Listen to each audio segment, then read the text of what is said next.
I'd like to take this opportunity to welcome you to our 4-hour virtual event today on alcohol transitions past, present and post-pandemic. For those of you who don't know me, I'm Claire Markham and I'm one of the conveners along with Kat Jackson, Samantha Wilkinson as part of the BSA Alcohol Studies Group. We thought we'd put together this workshop really as a way to kind of have a bit of a network, getting to know each other within the group, getting to see where we think our research might be developing in the future, what we might want to do research-wise following the pandemic and during the pandemic and all things like that. So we thought we would give this kind of a first trial run. If it's successful, we're thinking of holding this possibly more frequently, more virtual events alongside when we're able to go back, more physical events. So I would like to take this opportunity to say welcome. There is a draft programme which many of you should have seen on the holding screen, which gives you a quick rundown of the event. Please feel free to dip in and out of the event as and when you please. We have got a scheduled comfort break and a lunch break, but as I say, you can drop in and out anytime you want. And that's easy to do. Just click back onto the link that was sent from you from the BSA. So without kind of further ado, I'm going to kind of move on to the first presentation of today. And that's by John O'Brien, and it's called The Use of Drinking as a Collective Representation of the COVID-19 Pandemic in Ireland. So just to give you a little bit of information about John, John is a lecturer in sociology in Waterfront Institute of Technology, and it's his 13th year as working as a lecturer. And apparently, according to John, the way the year is going, it feels about right that it is his 13th year. So most of his teaching is delivering sociology modules to professionals, teaching criminology and penology to staff in the Irish prison service. He also teaches on the MA in social justice and public policy. He's passionate about sociology, reaching beyond academia and into the kind of the public sphere. He has authored a number of publications, including States of Intoxication, published by Routledge, which looks at the role of alcohol in state formation processes. And his current interests are the impact of the pandemic on sociability and drinking culture, alcohol policy, as well as organisational change in the prison. Finally, John is the president of the Sociological Association of Ireland at present. So I'd like to pass over to John and let him have a go with his presentation.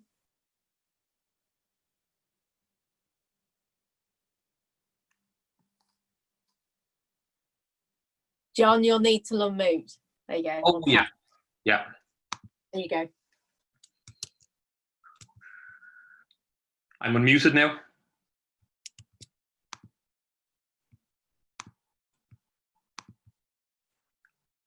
Okay, yeah. is it working? Can I just point out one question? If anybody's got any questions for John, please put them in the Q&A and we will come back to them and feed them to John as you're going through. Okay? So you should be unmuted, John. Yeah. Can you hear me? Yeah, can indeed. Okay, super. Yeah, so hello everybody. Whoever is there, hello. I don't know, it's nice to see one face anyway. Yeah, just to begin by saying thanks very much to Claire and Kat and everybody who organised this, because you know, when I saw it come up, I was very interested in taking part, and you know, very grateful that they're including my paper in the programme, and I think I'm going to find it very useful for thinking about how to think about alcohol and drinking in the pandemic. So I'm really looking forward to the future papers. So yeah, so the title of the paper is The Use of Drinking as a Collective Representation of the COVID-19 Pandemic in Ireland, and have a picture of the great man himself there, just to give you an idea about how I'm coming at this, because I'm really interested about, I guess, kind of the pandemic and the way pubs have been represented and the way policies towards pubs have been represented in Ireland. Not really just as a thing that is a response to like the brute fact of the pandemic and the need to kind of lower the rate of transmission, because obviously it is that, but I'm interested in looking at this as a type of, at a way in which identity and social solidarity is created.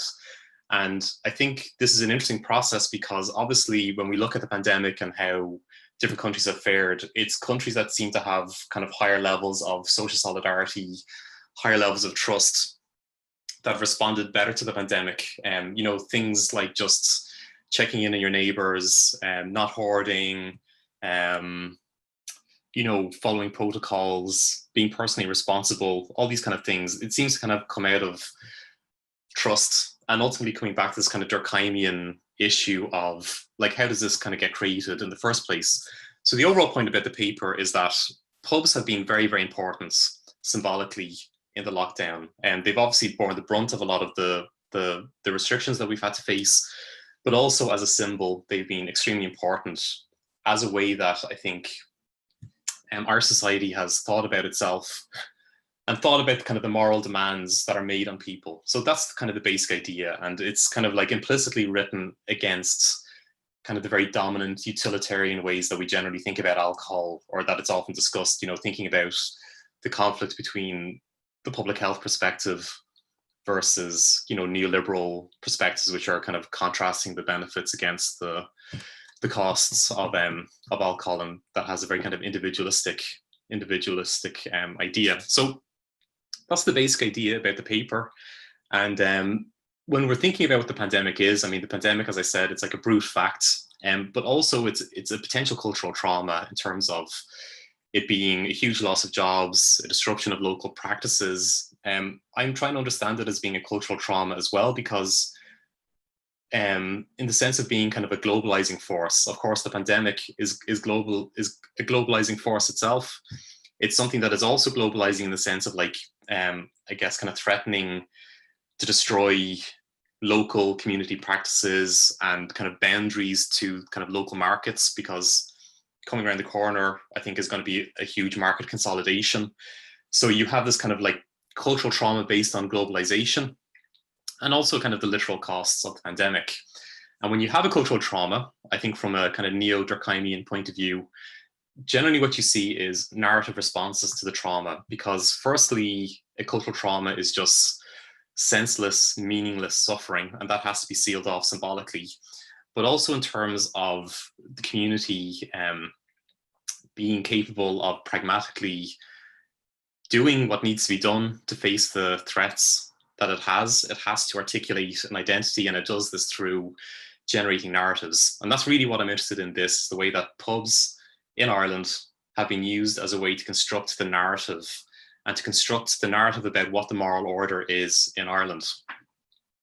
And when I was doing this, I thought I would come up with something very novel and very interesting, but if you'll see here, my points here, 1, 2, 3, 4, what I came up with is actually kind of amazingly exactly the most obvious conventional readings of our society, which is kind of interesting, but also, I don't know, maybe a bit disappointing, because first of all, if you just think about very deeply about our society, it has been described well as a centre dominated by the periphery. So the hegemonic class in Ireland is rural and it's farming traditionally.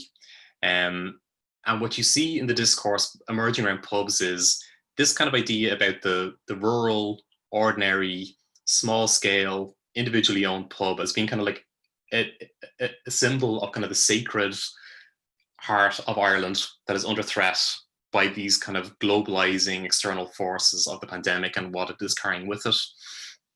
Again, in Ireland is very unusual because young people have historically had to leave. So it's a place where it's been a gerontocracy. It's been a place that's been very dominated by the interests of older groups. And the discourse that's coming out in terms of what is profane, what is infectious, what is threatening, it tends to be focusing on the young and the young people's practices, with not a lot of sympathy about the costs that the young have had to bear in terms of restricting their sociability. And then again, I'm sorry, I know I'm at the BSA, but there's quite a strong discourse as well about Britain as a threat, and how the British policy respecting kind of pubs in Britain in terms of kind of later closing, earlier reopening, the way that pubs have been kind of very symbolic issue in terms of representing the supposedly kind of like liberal kind of essence of British identity, has been constructed as problematic. And then something that I came up with yesterday that I only just didn't think about it before is that in the whole presentation, you're going to see that it's very male focused. And I think there's something interesting there about how the response to the pandemic and the crisis is actually quite masculine. And I'm not trying to figure out what's going on there. Okay, so just to move on, if I can. Sorry, I'm having trouble here. There you go. Okay, so just the method that I'm using here is I'm looking at what is kind of at the Irish Times, which is generally considered the paper of record. It's a very good indicator of mainstream kind of, you know, middle of the road opinion in the country. I'm doing qualitative document analysis of that. I'm doing thematic analysis to try and kind of find out what these narratives are. And basically what I've done is I've looked at newspaper stories that have at least a paragraph addressing the pub and the pandemic, pubs in the pandemic, from March of this year through to August of this year. And so I've looked at 550 so far. Sorry, I've looked at 300 so far, and there was 500 that came up in general.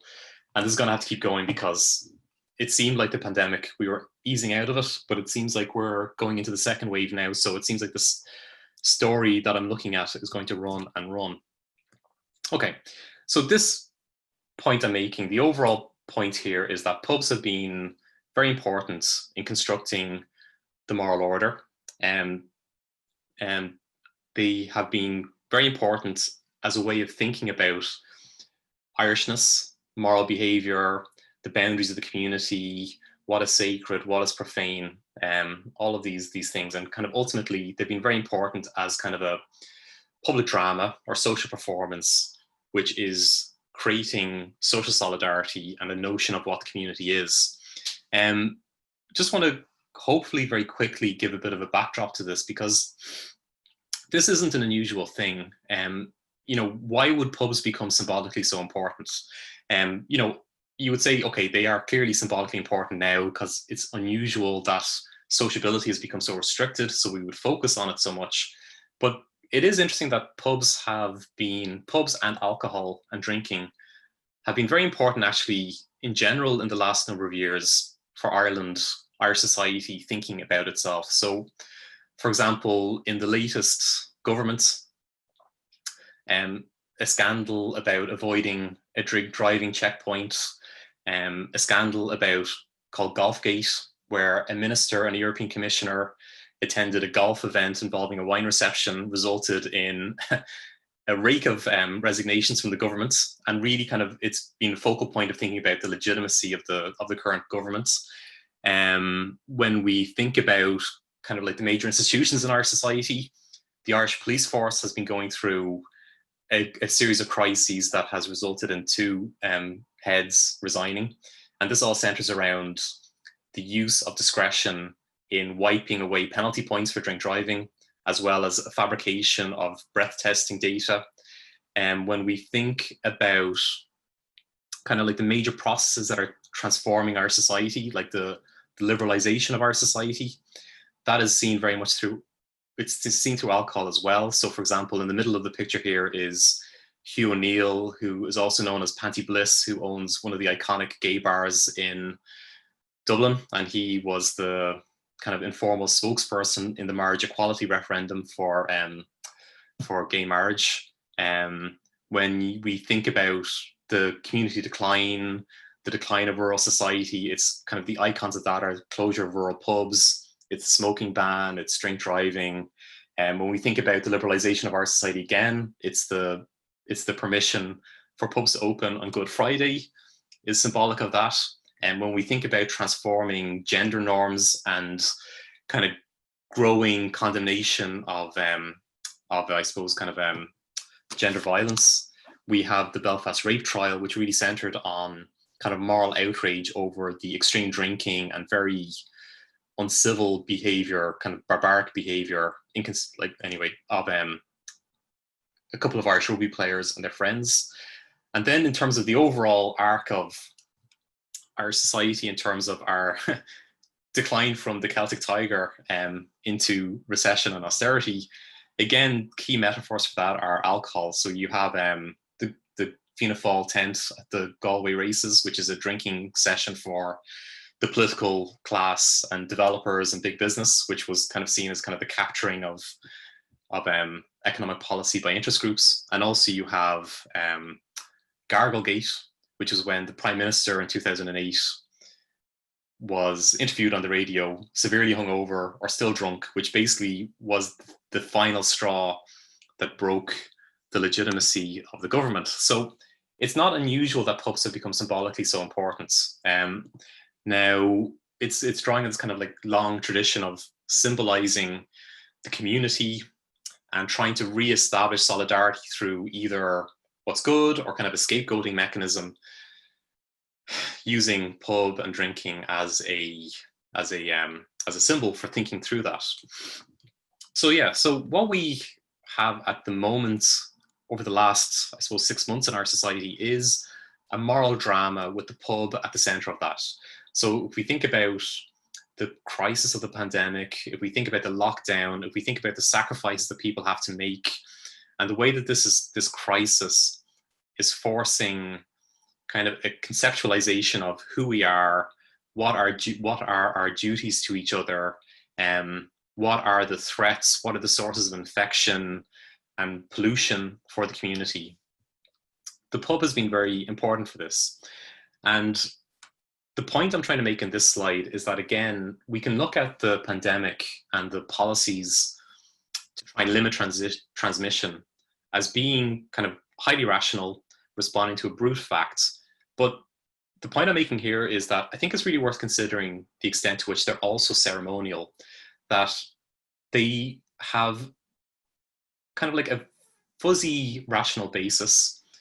There's a very weak power to enforce compliance. So ultimately, what I'm arguing in this slide is that the compliance to the official protocols that have been handed down in terms of pub closures and health and safety policies and around trying to limit the transmission, we can also see them as kind of ceremonial, as a collective ritual in which like trust and solidarity is performed.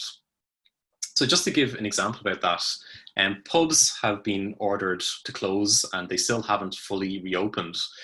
The ordering to close, though, has a very weak legal basis and is really kind of based on more shaming, public shaming, and I guess kind of a sense of not wanting to stand out of line.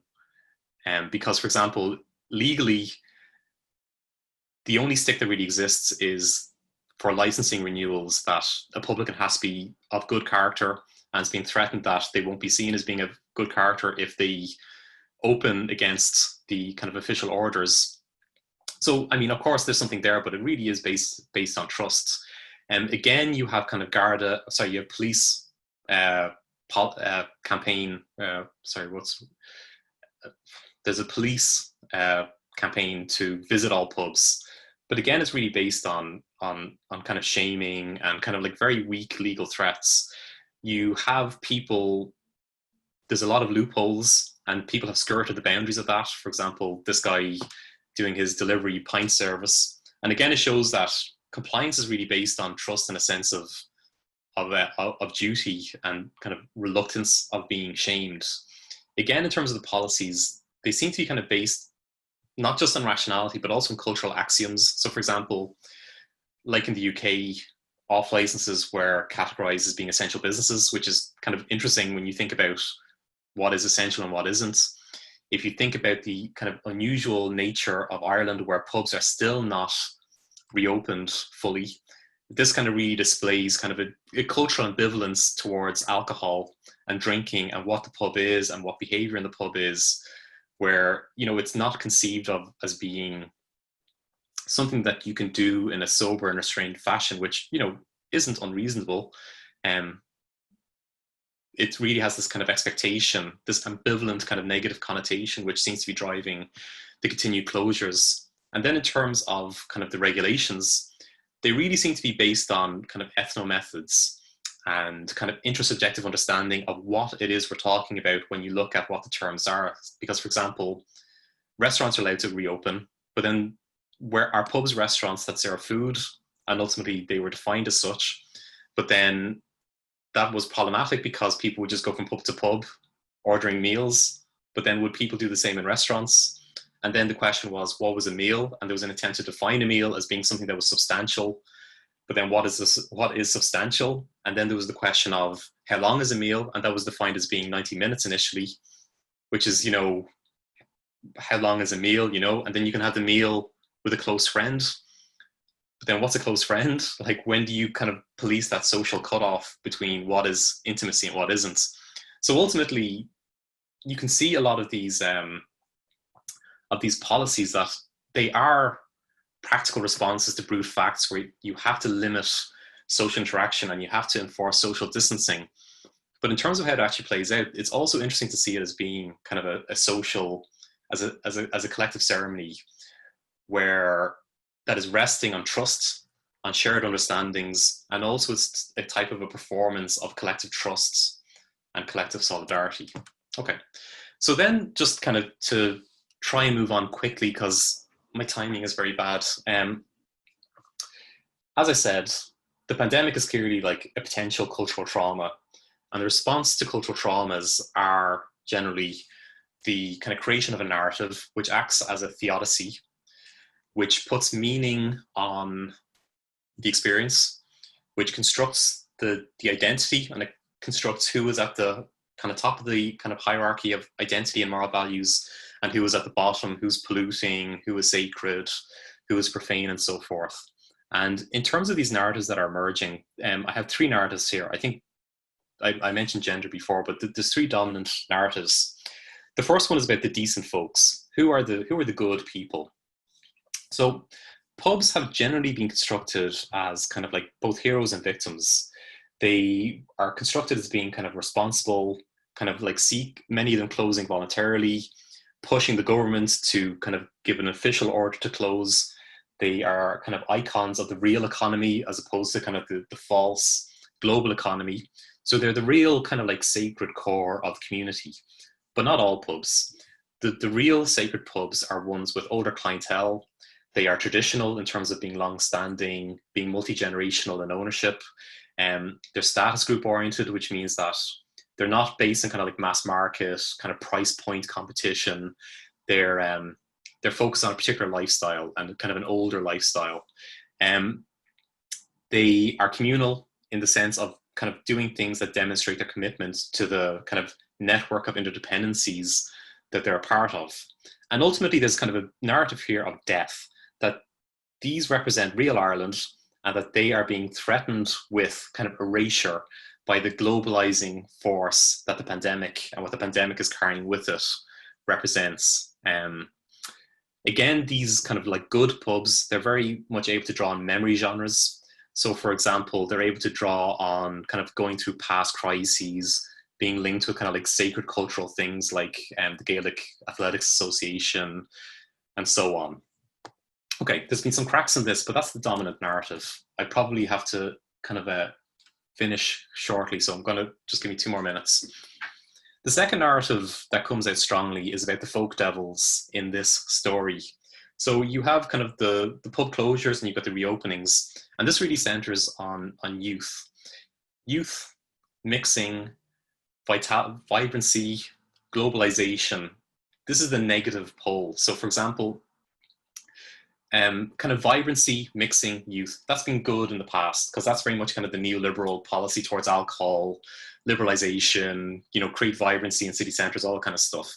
There has been a little bit of that, and the last prime minister liked this phrase, freedom pints, that we were all looking forward to our freedom pints, but it didn't really have much traction. What was really, really strong has been that you have a series of kind of scandals associated with youth venues, with young people congregating, young people acting irresponsibly.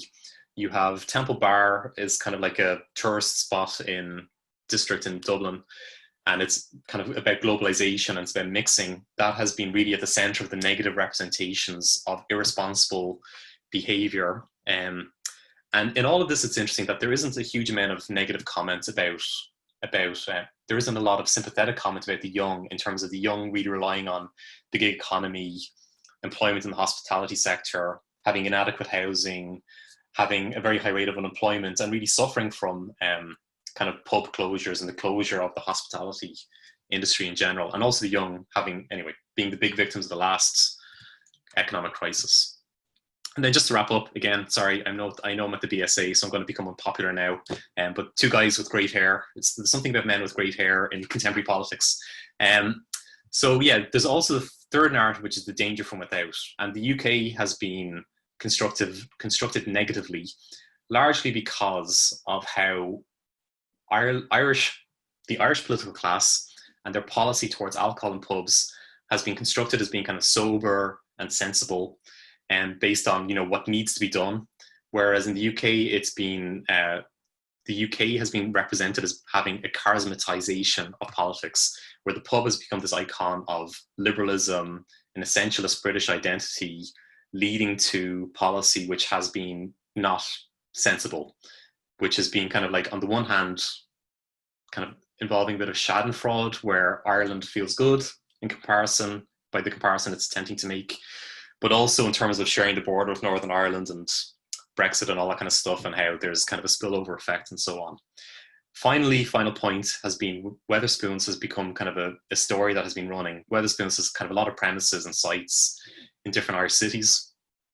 And this is really seen as the coming threat that, as I said, the sacred core of Irish society through which the society has constructed itself in the pandemic is seen as being threatened by this coming market consolidation that Wetherspoons represents as being kind of representative of the culture industry, standardization, massification, and also lacking kind of like a communal orientation, for example, in the way that their debtors weren't paid initially when they closed during the pandemic. Okay, so that's basically it. I'm speaking to the void here, so I hope that was okay for people. But yeah, just to sum up, really this paper is just about how the pub has been a symbol that has been used to generate solidarity. It's acted as a collective representation by which society has kind of understood itself, and I think generated trust and a sense of collective identity in the context of the crisis. So thank you very much. Really appreciate your time and attention. Thank you.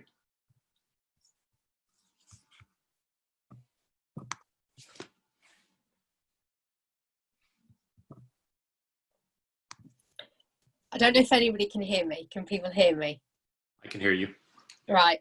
Just to let everybody know, that was a really interesting talk, John, and thank you very much for taking part. We would like now to open up the questions. As it's a webinar, we can't actually ask questions directly.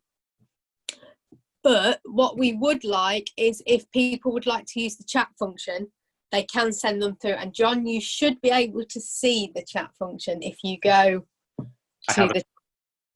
So if anybody's got any questions to John, feel free to kind of send them through. Otherwise, you can try the Q&A, but myself and Kat are having problems with that, trying to see if we can actually get any questions on there. So please feel free to ask any questions you want. We'll give it a few minutes to see if any come through.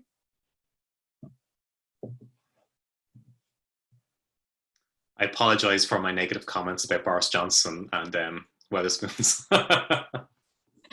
Yeah, I have to say, as kind of we're waiting for questions to come in, your paper really interests me. So I don't know if you know about my work.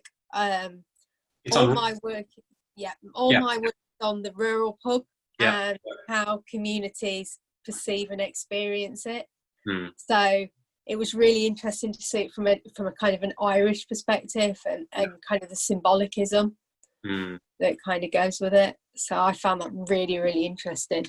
Cool. Yeah. I mean, it's interesting how, this kind of like this rural pub, which is, I mean, the perfect combination is that it's rural, it's multi-generationally owned. It's owned by, I don't know if you know Gaelic football, but it's owned by a Gaelic footballer, and it's not there's not many pubs like that. But I mean, it's really how they become iconic. The small number become this kind of sacred totem that that we understand ourselves through. Yeah, that makes sense. So we've had our first question come through from Emily. So I'll read it out for you, John, just so that others can hear it. Do you see Irish people's relationships with pubs possibly changing or shifting as a result of the pandemic, do you think? And she says, thinking about the reopening, social distancing, some pubs having to close maybe. So. Yeah, I think that's going to be like the big thing is going to be market consolidation. Like culturally in Ireland, just go all the way back. like the thing that kind of makes us what we are politically and culturally is the land war. I know people probably don't know all this stuff about Irish history, but it's basically a thing that resulted in a lot of people being small owners of land. So you have this kind of cultural trope of small ownership is good. It's like you have to own stuff. You have to be a private owner, but you can't be big, you know, and that is what goodness comes from. That's moral goodness. And that's why I think one reason why pubs, this kind of, you know, the name over the pub not being the Cat and Hound or whatever, it's like, you know, O'Malley's or whatever, like it's a small owner. It's a cultural good that's very strong. So I think, yeah, I mean, there's already a few pubs have closed, and I think you're going to have like a wave of closures. So you're going to get, in any crisis like that, there's going to be market consolidation.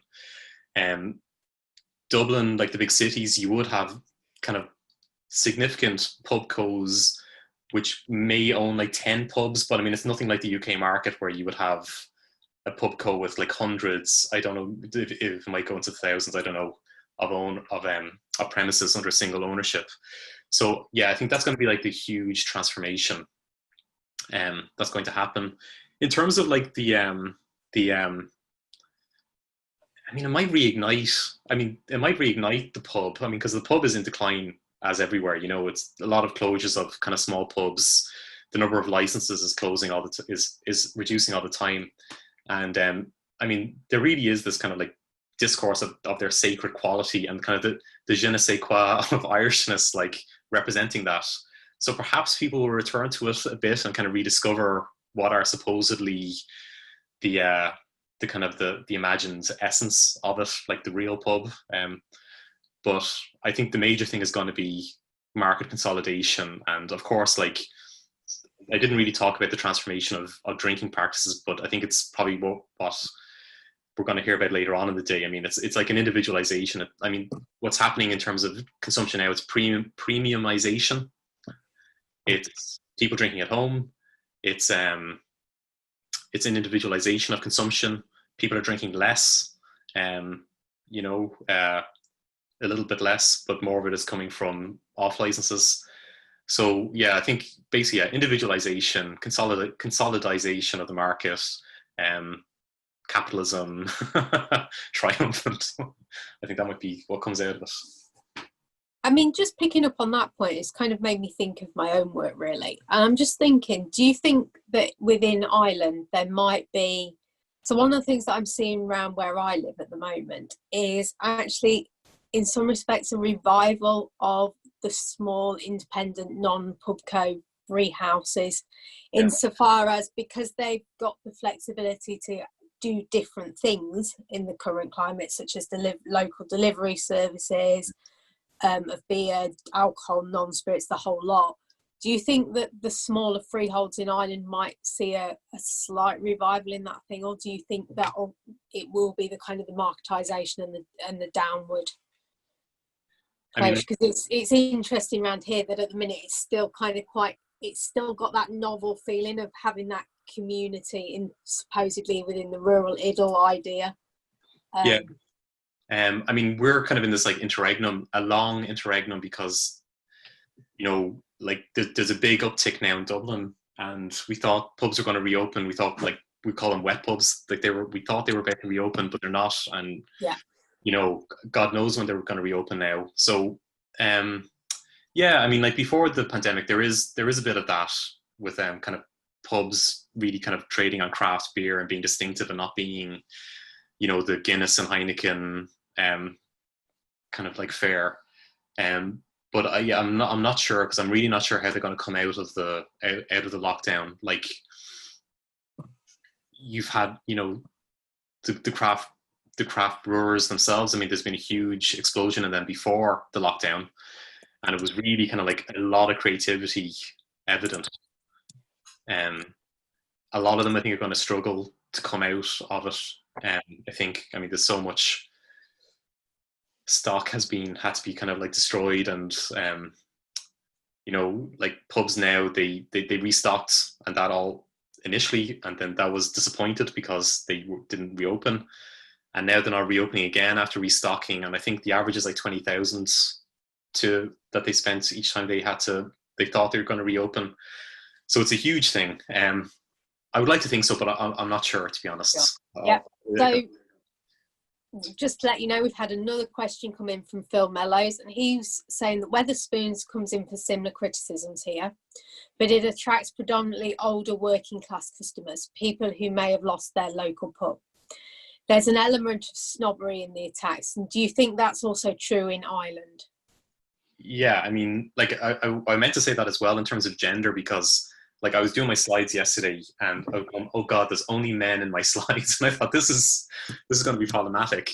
And like the only slides are where women are there are like youthful women who are acting in this kind of irresponsible, polluting manner, and like that is true of like Wetherspoons. You know, it's like it's working class, yes.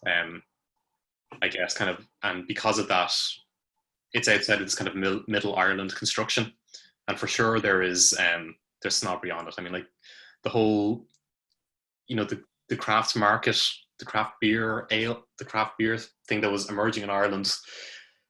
I mean, it's a very middle class phenomenon. The pubs where they're sold in are very middle class. It's very associated with, you know, like the cities and kind of, you know, hypermobile hipsters working in the tech industry and all of that. So there's certainly this class issue happening where, yeah, pubs that are based on price point competition, they don't make it into this sacred identity. But there's obviously also the additional thing of the Britishness, that when you think about Ireland as being, I think we're supposed to be the second most globalized society after Singapore. And then what does that do to identity? You know, because when you're trying to think about what cultural identity is, symbolic issues become particularly important. And, you know, that means that something like the pub becomes particularly iconic and policed. So yeah, I think Wetherspoons has that additional factor against it. Okay, I mean, that makes sense to me. It kind of falls into kind of some of the things that I've been looking at myself, as I've said.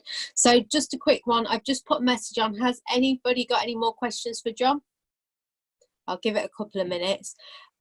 Just while we're kind of looking to see if any more questions come through, I will just kind of let you know that we will be having a kind of informal networking event for anybody who wants to join at 1:20, and you can pick up individual questions then if you think of any in the meantime. What will happen kind of next, just to give you a thing before I go back to this question from Kat, is we will have a break after this presentation before the next one. Okay, so we've just had a question come in, and Kat would like to know, John, going forward, what specific area of this would you like to focus on for the future? Is there kind of one particular area or all of it, or if you could break it down, if there's one particular area within your presentation that you would like to research more, what would it be? So just before I say it, I just want to say one of the unanticipatedly great things about doing an online conference is that whenever somebody asks me a question, I always forget it, and I start talking about like something random, and then I don't know why I'm saying it, but the question is actually here. So this is brilliant. Yeah, I mean, I'm very interested in social theory. I mean, I did a thing before on how just the effect of the pandemic on sociability in general, you know, because I found it like extremely interesting how in the early days of the pandemic, we're all bored now, and like just still we're all bored of it now. But at the beginning, just how social relations were repersonalized, I felt, you know, like I'm thinking about like Jörg Simmel on objective culture, and how, you know, we come to relate to each other in very objective, impersonal, abstract ways, and how sociability was transformed where you would go to the supermarket and you would be talking to people in the supermarket, and there'd be a real sense of like intimacy and solidarity, you know, which is just something that I find very interesting, like how the pandemic is on the one hand like repersonalizing relations, but on the other hand it's undermining sociability, and it seems to have kind of mixed everything up. But yeah, I don't know, I'm kind of rambling a bit. I think the next thing I want to focus on is just to really look in more kind of concrete sense what is happening on the ground for pubs, as in terms of like what has happened, what are their challenges, and then also like how this is impacted on people in terms of losing a very important kind of a social institution that was at the center of community life. Okay, that makes absolute sense. So it looks like we've kind of come to the end of the questions for John. So what we're going to do is we're about 3 or 4 minutes behind. No, we're in front of schedule. So what we're going to do is have a quick break where you can go get a tea or coffee or do whatever you want for the thing, and we will come back at 11:40. You can either leave your webinar screens running, or you can kind of come out and then click the link to go back in. So it's completely up to you, and you are free, as we've said, to kind of dip in and out of sessions as and when you feel like it. So we will be back at 11:40, and Kat will be taking over that to look at Emily and Dom's presentation. Okay. Okay, thank you very much. Thanks, everyone. Thank you.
Hi everyone, welcome back. I'm Kat Jackson. I'm really pleased to introduce our next speakers, who I think might be known to some of you, Dr. Emily Nichols and Dr. Dom Conroy. So I'm just going to tell you a little bit about both of them before they start. Dr. Dom Conroy is a lecturer in psychology at the University of East London, where he leads the MSc Qualitative Research Methods teaching. Prior to this, he completed an NIHR-funded postdoctoral position and an ESRC-funded PhD concerning student non-drinking and abstinence. Dom's current research concerns young adult drinking practices and understanding internet-mediated communication among young adults. He's edited his collection, Young Adult Drinking Styles, Current Perspectives on Research, Policy and Practice, co-edited with Fiona Measham, was published in 2019 by Palgrave Macmillan. That proved a mouthful for me. And Dr. Emily Nichols is a senior lecturer in sociology at the University of Portsmouth. She specialises in teaching gender and risk. Her research specialisms are in the areas of alcohol, sobriety and gender, specifically around femininities and the role of alcohol sobriety in the performance of gendered identities. In 2019, she published a book on the topic of negotiations of femininity on a girls' night out, again with Palgrave Macmillan.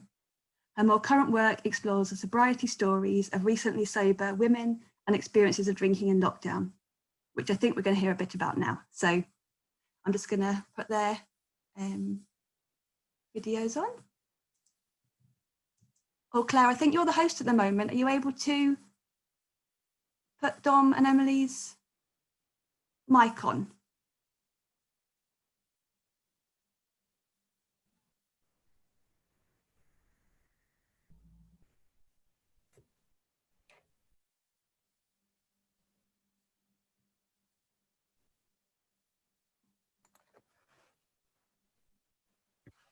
Hi everyone. Hi. Hi. Hi. Hello.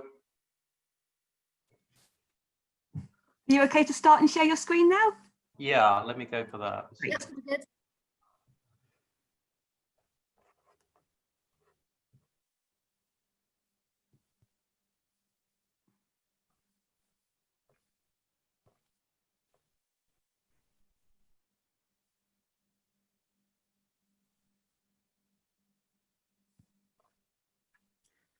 Okay, Brill. I think we're good to go. So hi everyone, and a big thanks to Claire, Kat and Elaine for organising, and of course to John for the last presentation. Dom and I are really pleased to be here today. So sorry, you'll have to bear with us. Dom's controlling the slides, so we have to I'll send him some psychic messages when I'm ready for the next one. So we're going to be sharing some findings today from some collaborative research that we're doing around the experiences of drinkers during lockdown in the UK. And we're particularly interested in exploring this idea around drinking transitions during a global pandemic. I'll just say now, I'm sure we'll mention it again, but the research is ongoing. So a lot of our findings are a bit of a work in progress. And of course, we really welcome opportunities for comments and discussion around what's starting to come through our data. So we're linking our findings into space today, and we're going to talk particularly about three key themes in relation to space. So the challenges and opportunities of none, light and moderate drinking in domestic space, the symbolic role of alcohol in online space, and following nicely from John's presentation, reimagining the future of the pub. So I'm going to start by providing a bit of context to our study, and then I'm going to start to discuss the findings before handing over to Dom. So as many of us, if not all of us, will be aware, UK lockdown has of course come with unprecedented changes, including the temporary closure of pubs, but their subsequent reopening with social distancing in place. So we and many others have argued that this lockdown and these changes to leisure practices provide an opportunity for us to pivot our attention to some areas that have been so far somewhat neglected in the research. These include light/moderate drinking and domestic drinking. So there's been a tendency in some research and indeed policy to focus on the kind of highly visible public displays of binge drinking and frame this as a social disorder issue to be managed. And of course, particularly with policy, perhaps this isn't surprising. It's much less of a political hot potato to regulate public drinking than to try and think about drinking in the domestic sphere. However, we can't ignore domestic drinking. So Holloway et al. Have argued that it's increasing in recent years, yet not much research has paid attention to it. Another area that lockdown invites us to consider is around short and longer term abstinence or other drinking transitions. So there is an emerging body of literature around abstinence and transitions, Yearman's work on Dry January, and of course Dom's work on non-drinking students and my own work on women's sobriety stories. So it's really important, I think, that we pay more attention to this area, and particularly as drinking rates are declining more widely, certainly amongst young people in many Western contexts. And then finally, the role of alcohol in online spaces and the imagined futures of physical drinking spaces, such as the pub. So we've seen something of a concern, and this has been exemplified in media commentaries around fears that drinking levels are going to go through the roof in domestic spaces, and particularly during the most stringent era of lockdown, which was April, May in the UK. And we did note that alcohol sales increased during this early to mid lockdown period. However, the statistics around whether and how drinking is changing during lockdown are more mixed. So Alcohol Change, for example, argues that around half of those who drank once a week prior to lockdown claim to be drinking less or have stopped completely in lockdown, whilst 20% of those who drank daily pre-lockdown said they were drinking more. So it's almost as if a sense of polarization coming through the Alcohol Change study in people's drinking practices. So turning now to our study, we were particularly interested in exploring through our work on drinking in lockdown, the nuances around how and if, of course, people's drinking practices are changing during lockdown to get beyond those headline figures. So the project is led by Dom at UEL with support from me at UOP. And our method has involved one-to-one semi-structured interviews or household focus groups with current UK drinkers. We also gave participants the option to complete a one-week drinking diary to keep track of their drinking patterns, choices and feelings around drinking for a week during lockdown. So our particular interest was drinking practices, routines and the meaning that participants give to alcohol before lockdown, during lockdown, and of course as lockdown starts to ease and things return to what is, fashionably known as a new normal. And we wanted to speak to our participants with a range of different drinking practices. So some were quite light drinkers, some were much heavier drinkers, and really understand in their own terms if and how their drinking was transitioning and changing during the global pandemic. We've spoken to 20 participants so far, so 8 of these did a one-to-one interview, and then we did 4 quite small with 2 people in each household focus groups. I won't talk too much about the sample now, but if people have questions they want to ask about that, we can take them after the presentation. But I wanted to get onto the good stuff, really, to start thinking now about some of our emerging findings that are coming through. So the first area for consideration is around this idea of drinking moderately in domestic spaces and the challenges and opportunities that come with that. So our tentative findings suggest that this kind of media concern and cultural discourses about people drinking much more at home during lockdown might be just misplaced. So we know from other evidence that home drinking is already a pretty normalised part, if a little recognised one, of many drinkers' consumption routines. So just one example, by 2017, less than a third of alcohol sold in the UK was purchased in pubs, restaurants and bars. And this was something John touched upon in his presentation as well, this transition to home drinking. So the evidence suggests that home consumption is not a new trend. And actually many of our participants reported that their practices hadn't really changed that much during lockdown because they were mainly home drinkers anyway, and they'd largely kept up those habits. So Tina and Kev, a married couple, said they were still drinking around 12 units each a week at home, but actually they were drinking less overall because they weren't topping this up with the odd trip to a pub or restaurant, maybe once a week. Additionally, several of those who mainly drank socially in pubs before lockdown said their consumption had actually gone down since pubs had closed because lockdown hadn't simply caused them to kind of transfer, if you like, all of their drinking to domestic space. So Lois, 58, says here, I don't drink socially at home. I live on my own and I don't want to drink at home. Home is home and I want my alcohol to be consumed outside the home. So here she's explicitly identifying drinking as something that takes place outside of domestic space. Alcohol for Lois was synonymous with socializing and company. So as someone who lived alone, she was not prepared to simply transfer those practices to domestic space.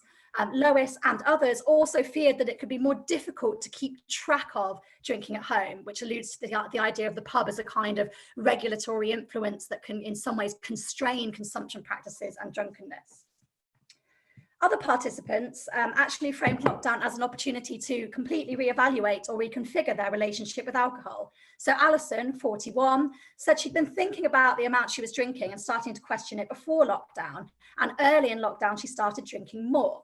So this was followed by a period of self-reflection, and she decided to embark on a new diet and exercise regime and a period of temporary abstinence, as you can see from the quote here. And what's really interesting is that she says, you know, I don't want to be the person at the end of lockdown drinking 2 bottles of wine a night. I don't want to be that person. So this is about identity rather than practice per se. You know, she goes on to talk about becoming a better version of me later in her interview. And this links really nicely to Yearman's work about, you know, periods of abstinence being framed as a, you know, process of kind of self-development, or as he calls it, ethical self-formation.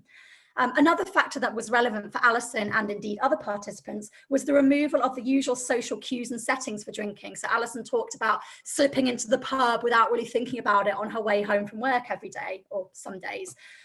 So the removal of these kind of social cues, we argue, could be an opportunity for reconfiguring your relationship with alcohol. And in this sense, lockdown acts as a sort of teachable moment, if you like. So a unique context in which health adherent behaviour can be kind of tested and tried out and practiced, and maybe entrenched and carried on into the longer term, even as pubs reopen. So I'll hand over to Dom to talk about a couple more examples from the data.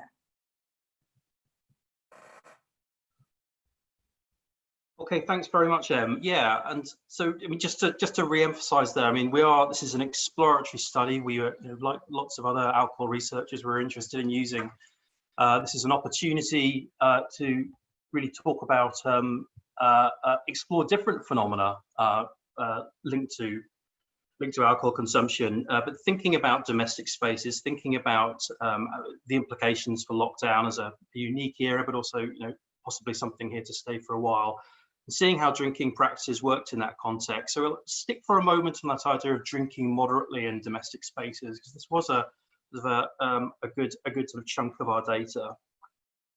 And there was, you know, material here is thinking, you know, sort of focused on sort of challenges and opportunities within that. And, you know, some of the material that Em's been talking about there is, you know, opportunities for, you know, people talked about doing dry lockdowns and opportunities for, you know, lighter drinking and taking the opportunity to reevaluate potentially rather ambivalent relationships with alcohol they'd had prior to lockdown in the lockdown era.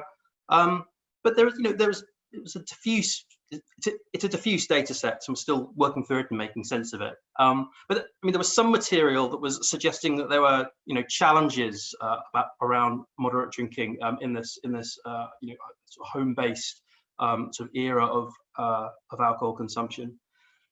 And, you know, we're picking out illustratively here. Clearly, you know, we're still making sense of our data, but, you know, let's just focus for a moment on this extract from this 32-year-old who's, you know, we're referring to by the pseudonym Chris. So let's read this. So one Saturday, I was sat in the garden, you know, 10 o'clock in the morning, opened a bottle of cider. By midday, I think I drunk 6. And I went to the shop and got 6 more. By about 4 o'clock, I finished those. I don't think I'd have been so drunk in a pub because I'd have been more concerned with playing up in public. So I'd be drinking slowly and you'd probably be getting up and walking around and chatting to different people. So you'd, you know, be having to think. Whereas I was just sat in the sun with a book, you know, continuously topping up my glass. I mean, I wasn't aware of what I was doing. I wasn't aware of, you know, how quickly I was drinking. It's a really interesting extract here in terms of, you know, how we're thinking about the trajectory of the day, how we're thinking about, you know, domestic space and how, you know, there's an interaction there in terms of drinking practices. I mean, this was a guy who, you know, he would drink, you know, relatively heavily on probably one day a week in that pre-lockdown era. But it's interesting the kind of the dynamics that are going on in this extract in terms of his sort of the drinking episode he's counting here. The reference to pubs is interesting here. I mean, he's talking, you know, as Em was saying, there did seem to be this sort of constraining influence on pubs. I mean, clearly pubs are being understood possibly through slightly rose-tinted glasses here by, you know, some of our participants in different ways in terms of how they're remembering them as social environments and drinking environments. You know, there's something here around the norms of pubs he's talking to. You know, I wouldn't play up. You know, he'd be concerned about playing up had he consumed that amount in a pub. There's something about the physicality of pubs as environments. You know, I'd be getting around, walking and chatting to people, and there's just something, you know, sedentary about the episode he's talking about here, and maybe a loss of focus, a loss of those environmental cues that might, you know, counterintuitively have that sort of more sort of constraining influence on drinking behavior. So there's issues to do with space, you know, this is clearly a very specific example, you know, drinking in a garden. There's also issues of sort of time here and sort of transitions, and you know, this comes out more in other material in this specific extract here. There was something about alcohol acting as sort of a marker in terms of transition between the working day and the leisure day, transition between, you know, the day and the night, you know, transition between the working weekend and the weekend. You know, all of those markers, all of those, you know, things in pre-lockdown era, you know, whether it's travel or going to a particular place at a particular time in the week, those sort of markers, those boundaries of routine just aren't there. And thinking about how, you know, alcohol could act as a marker for those was an interesting feature of our data. So moving on, there was other material that, you know, we're thinking at the moment about, you know, quite interested in the side of the symbolic role of alcohol in internet mediated communications in virtual space. So this was another sort of portion of our data that we've been focused on recently. So thinking about alcohol as sort of a catalyst for, you know, having opportunities for interact with people in this social distancing era, in the era of the of the pandemic. And just, you know, focusing here on these two very brief extracts from Stephen, who's a 45-year-old academic who I interviewed. You know, I'm in more contact with my best friends now than I've ever been, and the surrounding text around that was around the role of alcohol in facilitating this opportunity to have contact, to have connections. And, you know, alcohol is allowing us to be together without being together. So there was this portion of data, you know, focused on this internet mediated communications that sort of was focusing on some of the symbolism here, and we'll see this more in the next slide probably.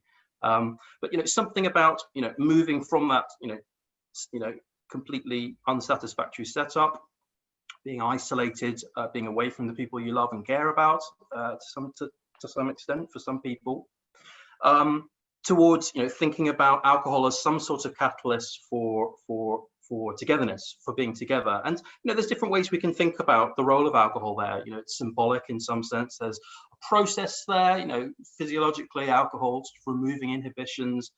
There are lots of different ways we can think about what's going on in there, and it's early days to be sort of making sense of that.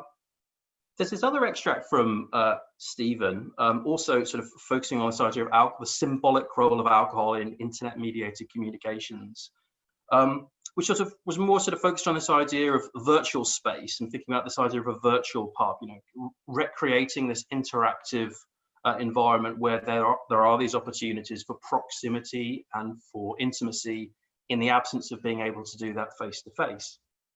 I'll read out this extract from Stephen. So I think alcohol creates a sense of normality. So we're in an abnormal situation, but the alcohol is what would normally be happening. One of the things about internet mediated conversations during lockdown is you don't have those cues with people, you know, sort of being in their home and seeing that bookshelf behind them or something. But you know them having the drink they normally have, or if you've arranged to both have the same drink, that's almost a symbol of that, which sort of helps and sort of bridges the gap. So, you know, there were different interesting features of this extract, and, you know, this is sort of illustrative of, you know, a larger body of material talking about a similar kind of thing. But, you know, there was something here about, you know, there is this opportunity to have these interactions via the medium of the internet, but there's some sense in which that sort of clashes with you know, with reality, with your expectations of what you would have of being with a particular person or group of people under non-lockdown, non-pandemic circumstances. So there's something about, you know, this reference to the bookshelf here, and it's quite a specific thing. You know, there's this moments of, you know, reality, you know, sort of confronting you in some way. There's something inauthentic maybe about these experiences. And then there's the role of alcohol and how that may help to sort of overcome that, may help to kind of provide that authenticity in the absence of being sort of face to face with someone. And there's something in this extract about alcohol acting as some sort of leveler or some sort of common denominator of interaction or something, and moving from that state of abnormality, which we can think of maybe as sort of in one sense being detached, being removed, but also in the context of the pandemic, stressful, uncertain situation, towards something more normal, and thinking about alcohol's role in that process. And normal here can mean sort of different things, and alcohol's role there can be sort of understood in different ways there. But there's something about alcohol providing a sort of an equivalence or a shared identity. So it's that drink we've both arranged to have bit that I'm thinking of there in terms of shared identity. Going out of your way to think about what will make that interaction more kind of fluid, or more what will provide that sense of intimacy within that interaction. So something about sort of a symbolic commitment to people as well. So both sort of agreeing to have the same drink and that kind of thing, which came up in a few interviews actually. But it's also a sort of, I suppose, at a very sort of practical level, it's about having that visual cue, that seeing that drink that you would normally associate seeing that person with when you were socializing with them face to face. So interesting material there about the symbolic role of alcohol and internet-mediated communications. I'm now going to pass over to Em to just focus in a little bit on the other bit of our data, which we're presenting today, about reimagining the pub. And then I'll sort of close, and we'll sort of bring together what we identify at this point as sort of the key themes in our data. So over to you, Em. I forgot that I'd very efficiently muted myself there and needed to unmute myself. Thanks, Dom. So the final thing we wanted to touch on is this idea of reimagining the pub, but this didn't come up. This came up more in some interviews than others, partly because of the timescale of the interview. So the ones that took place earlier in lockdown, there was perhaps less talk about pubs, and then as pubs started to reopen, participants were reflecting on it more. But this is something that John has touched on already today, of course, the idea of the decline of the pub since the 1990s and this increase in domestic drinking. But I'm going to shamelessly draw on Claire's work. She is, really useful for thinking through this idea that pubs actually remain important spaces for connection and community. Obviously, Claire looks particularly at the role of the rural pub in establishing a sense of kind of community and connection in these spaces. So with pubs, many, closing very suddenly in March and then reopening on 4th of July, but with social distancing measures in place, what's really interesting is that for many of our participants, this reopening of pubs was met with ambivalence. So we'll return to Lois. When we were talking, obviously we were talking earlier about how she really wanted to separate her drinking out from domestic space, but even someone like Lois seemed to have quite mixed feelings about the return to the pub, which was somewhere that was very important in her life. So she said, what I'm really looking forward to is going back to the pub, but I don't know when the pub is going to be the pub that we knew before. And Dom alluded to this issue of the physicality of pubs, which I think is really interesting. And we can also think about this idea of the kind of reconfiguration of pub space that comes with social distancing. So Lois and others, for example, talked about this idea of not being able to stand and drink at the bar. And we know that with the increase of table service and the use of apps to order drinks, that face-to-face physical interaction at the bar is being removed. And I think what's important here is that the very aspects that encourage that kind of sociability and connection in pubs, chatting at the bar, bumping into people, socializing outside of your small little group or household unit, are the very aspects that have been kind of removed or limited through social distancing. So I think, to return to Lois's words, it remains to be seen when, if ever, pubs are going to be the pubs that we knew before. Thanks. Brilliant, thanks, Em, for that. Okay.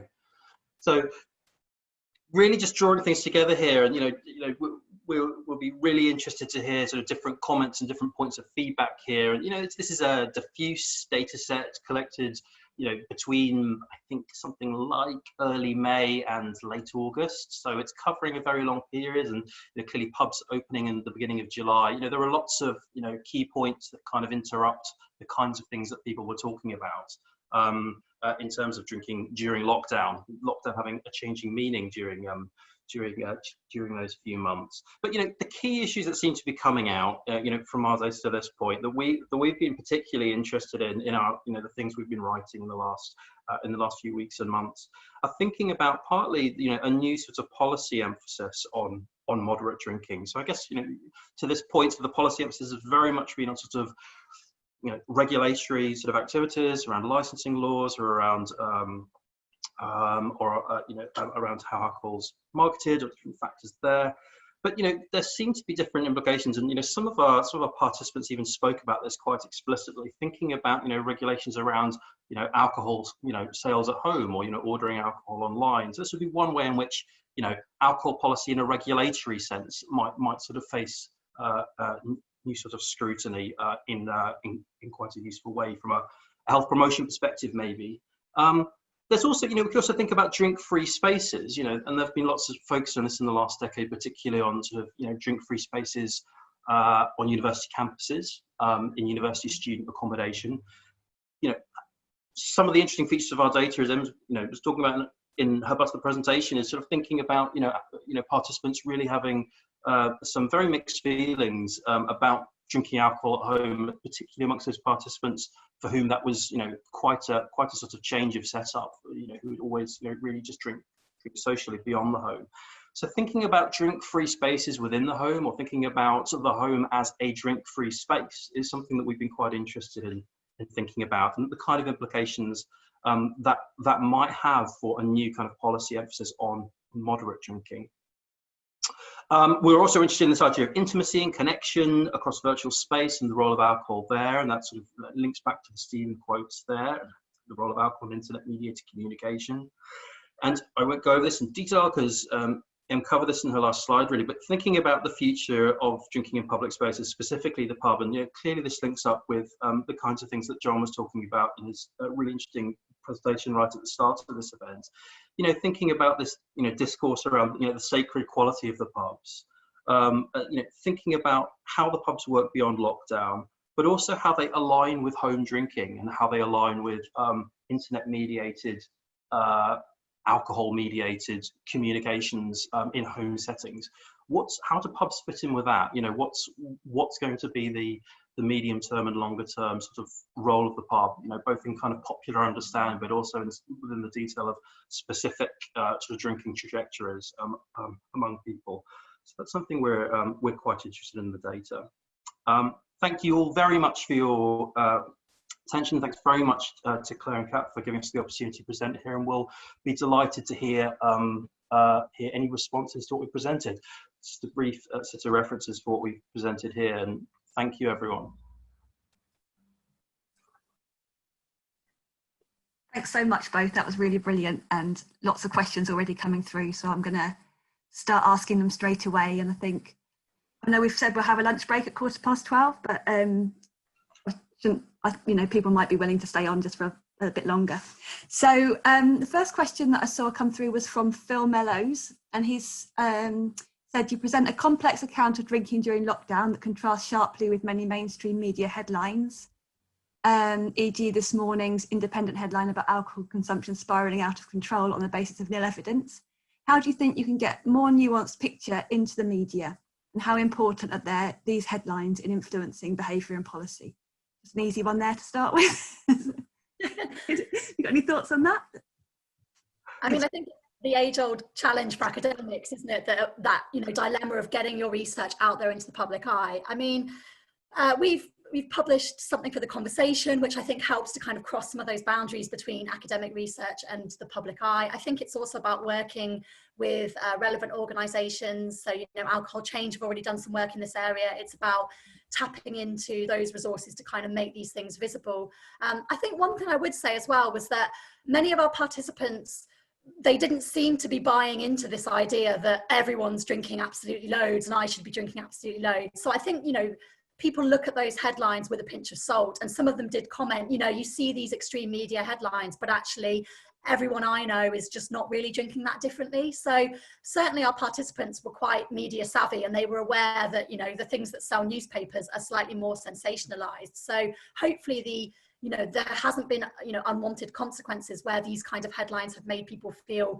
pressured to drink more. Like we said, actually, if anything, it seemed to open up a little bit of space for reflection for many participants on what the role of alcohol was for them, rather than making them think, oh, everyone's drinking more, I should, give into that peer pressure. But I mean, Don might have a few points to add on that as well. No, I think Emma sums up pretty much, I think what we could say about that in terms of thinking about our data there. I mean, I think, yeah, that idea of sort of alcohol as a teachable moment, and thinking about, that opportunity to have a new relationship with alcohol, so in amongst the, extra bulk buys on your Sainsbury's order and everything, maybe alcohol is there sort of a little more, and maybe, that's partly what media headlines are sort of basing some of their claims on. But I mean, just thinking about that opportunity for reflection, but also, in terms of the data, we're talking about lots of different phases of response there, so lots of different phases of drinking style and drinking practice. So it wasn't sort of, monochrome and uniform. There were these different phases of, oh, okay, is the world collapsing here in April and May? And, maybe I'm drinking a bit more than I'm used to or comfortable with. But then maybe, as time's going on, that in itself, that April-May phase becomes, in itself an opportunity for reflection on drinking and the role of alcohol in life. And, for some of our participants, long-standing ambivalence towards alcohol consumption. So, I mean, it's certainly been nuanced, but absolutely communicating that is, therein lies the challenge.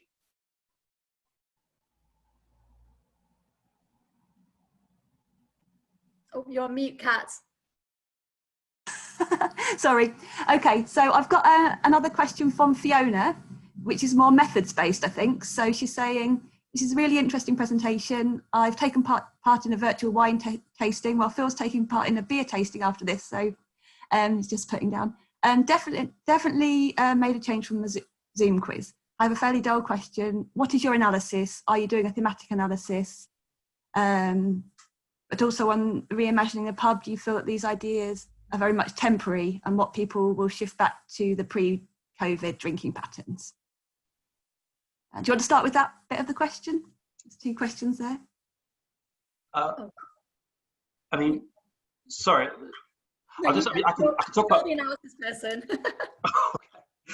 Hard to know, but I mean, about the methods. I mean, this is, it's an exploratory, sort of data-driven, ideographic type of research approach. I mean, it's really going to be the kind of analysis. Obviously we'll have the textual data from, both semi-structured interviews and focus groups, but also these drink diaries that probably about a third of our participants have completed. So, we'll have this sort of pool of data, but I mean, some of it is more sort of discursive than others. There's some of it, there are these sort of constructions of friendship linked to alcohol, constructions of what constitutes responsible drinking in a pub or at home. So I mean, there is stuff that could work quite well, sort of analysed discursively. But beyond that, I suppose we'd be thinking of probably some kind of thematic analysis. But if people have different ideas, we'd love to hear those. And obviously, you'd need to see lots of the characteristics of our data, and we need to be familiar with that. But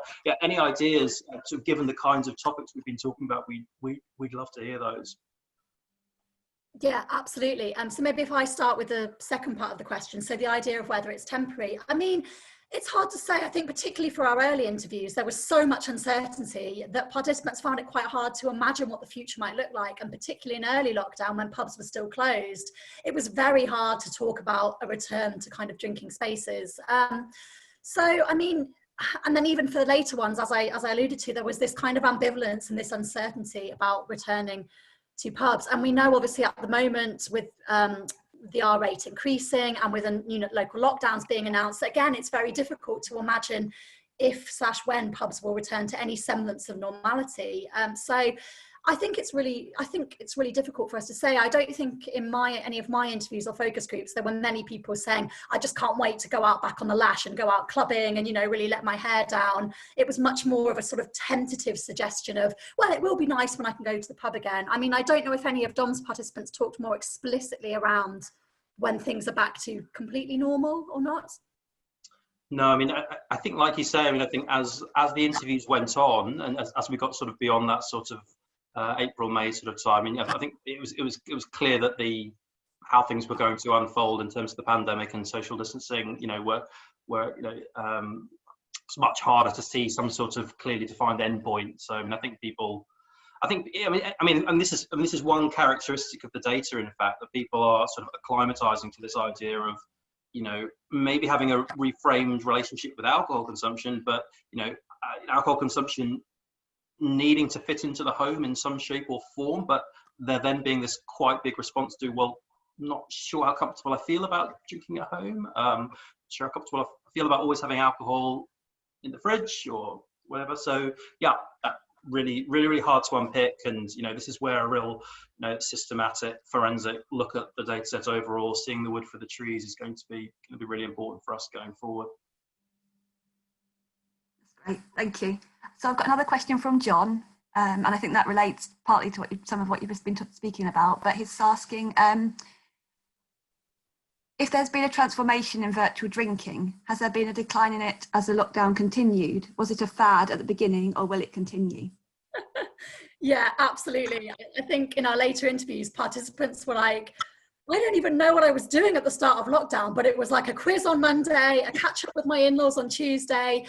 So yes, I think that's true. And I think that might be partly because as lockdown eased, people were able to have the kind of physical and the virtual more intertwined. So they could do, there were actually people they could see physically as lockdown progressed. So some of my later participants were talking about, that first trip to the beach with a friend where they sat and had a drink, or, a socially distanced picnic.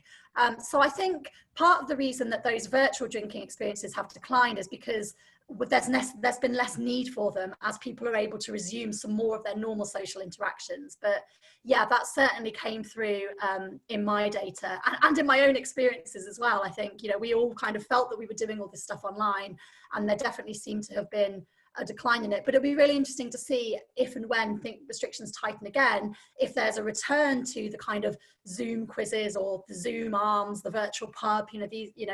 Some of my participants also designed a nightclub in their garden shed so they could go out.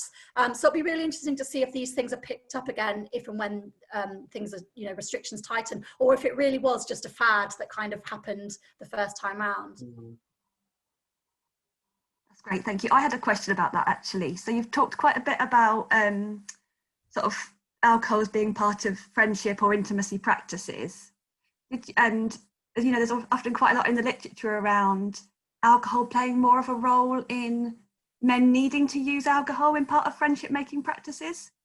And I know there's been a lot of more recent work done around women and friendship practices around alcohol, but did you get the sense that anybody, I'm sorry if you've already sort of covered this a bit, did you get the sense that anybody was felt that they had to use alcohol in virtual spaces, or that anybody was excluded from virtual spaces because they weren't drinking? Was there any data around that in your interviews, or any sort of classed or gendered relation to that? I mean, this was, I can only speak for my interview so far, and that's a really interesting point. Yeah, thank you. I mean, it's one of those issues where it's really hard to work with an interview schedule and not preload the answers. I suppose sort of, and this all comes from media discourses partly, and there's, so there's a sort of, well, are you drinking a bit more during this, in these internet mediated interactions during this lockdown period than would otherwise have been the case for you in some sort of comparable situation? And there's no real comparable situation.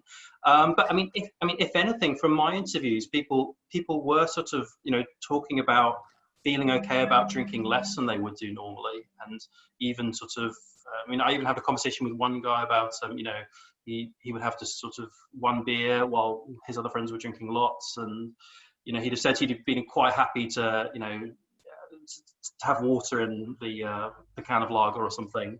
So yeah, I don't know. I mean, but that's something we'll be thinking about going forward. But yeah, it's messy data. No, that's great. That's great. Thank you. Yeah. I've just got one final question because I'm aware we're going into the lunch break. But Safta's asking. She says it's very interesting when people don't drink at all at home but drink in pubs. I wonder if you have any information on how much they drink when they are out. Is it a couple of drinks or much more? It implies a certain taboo around drinking at home and general permissiveness around drinking in pubs.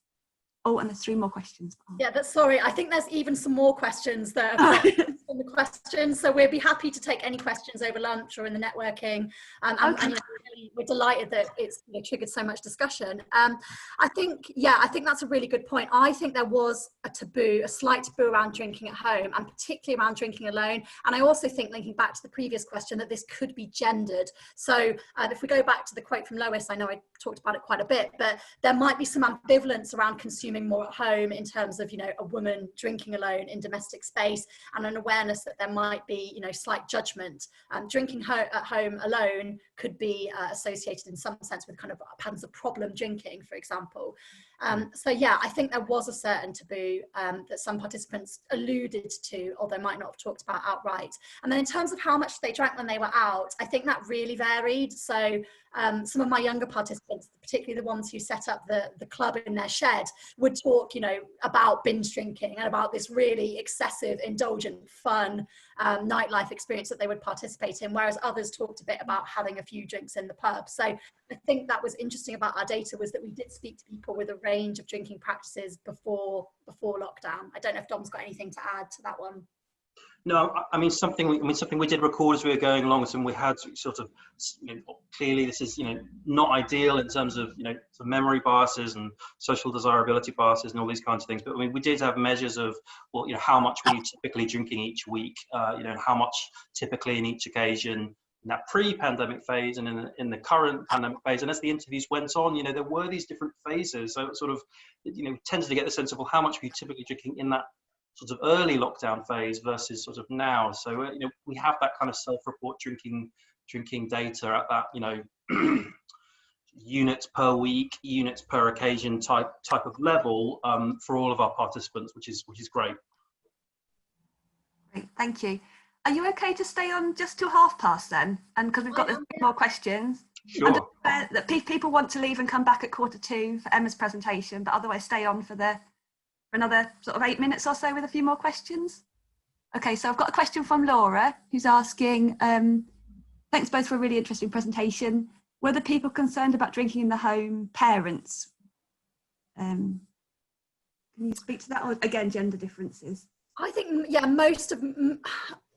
think most of my participants, not most, but several, were parents, and they talked about a kind of trajectory with their relationship with alcohol where since having kids, their alcohol had transitioned more to domestic spaces anyway. So these were some good examples of participants where they talked about their patterns of drinking not being that different, because, you know, they might say, well, I'll go out once a month when we can get a babysitter, but actually we had started drinking in the home much more since we had our son or whatever.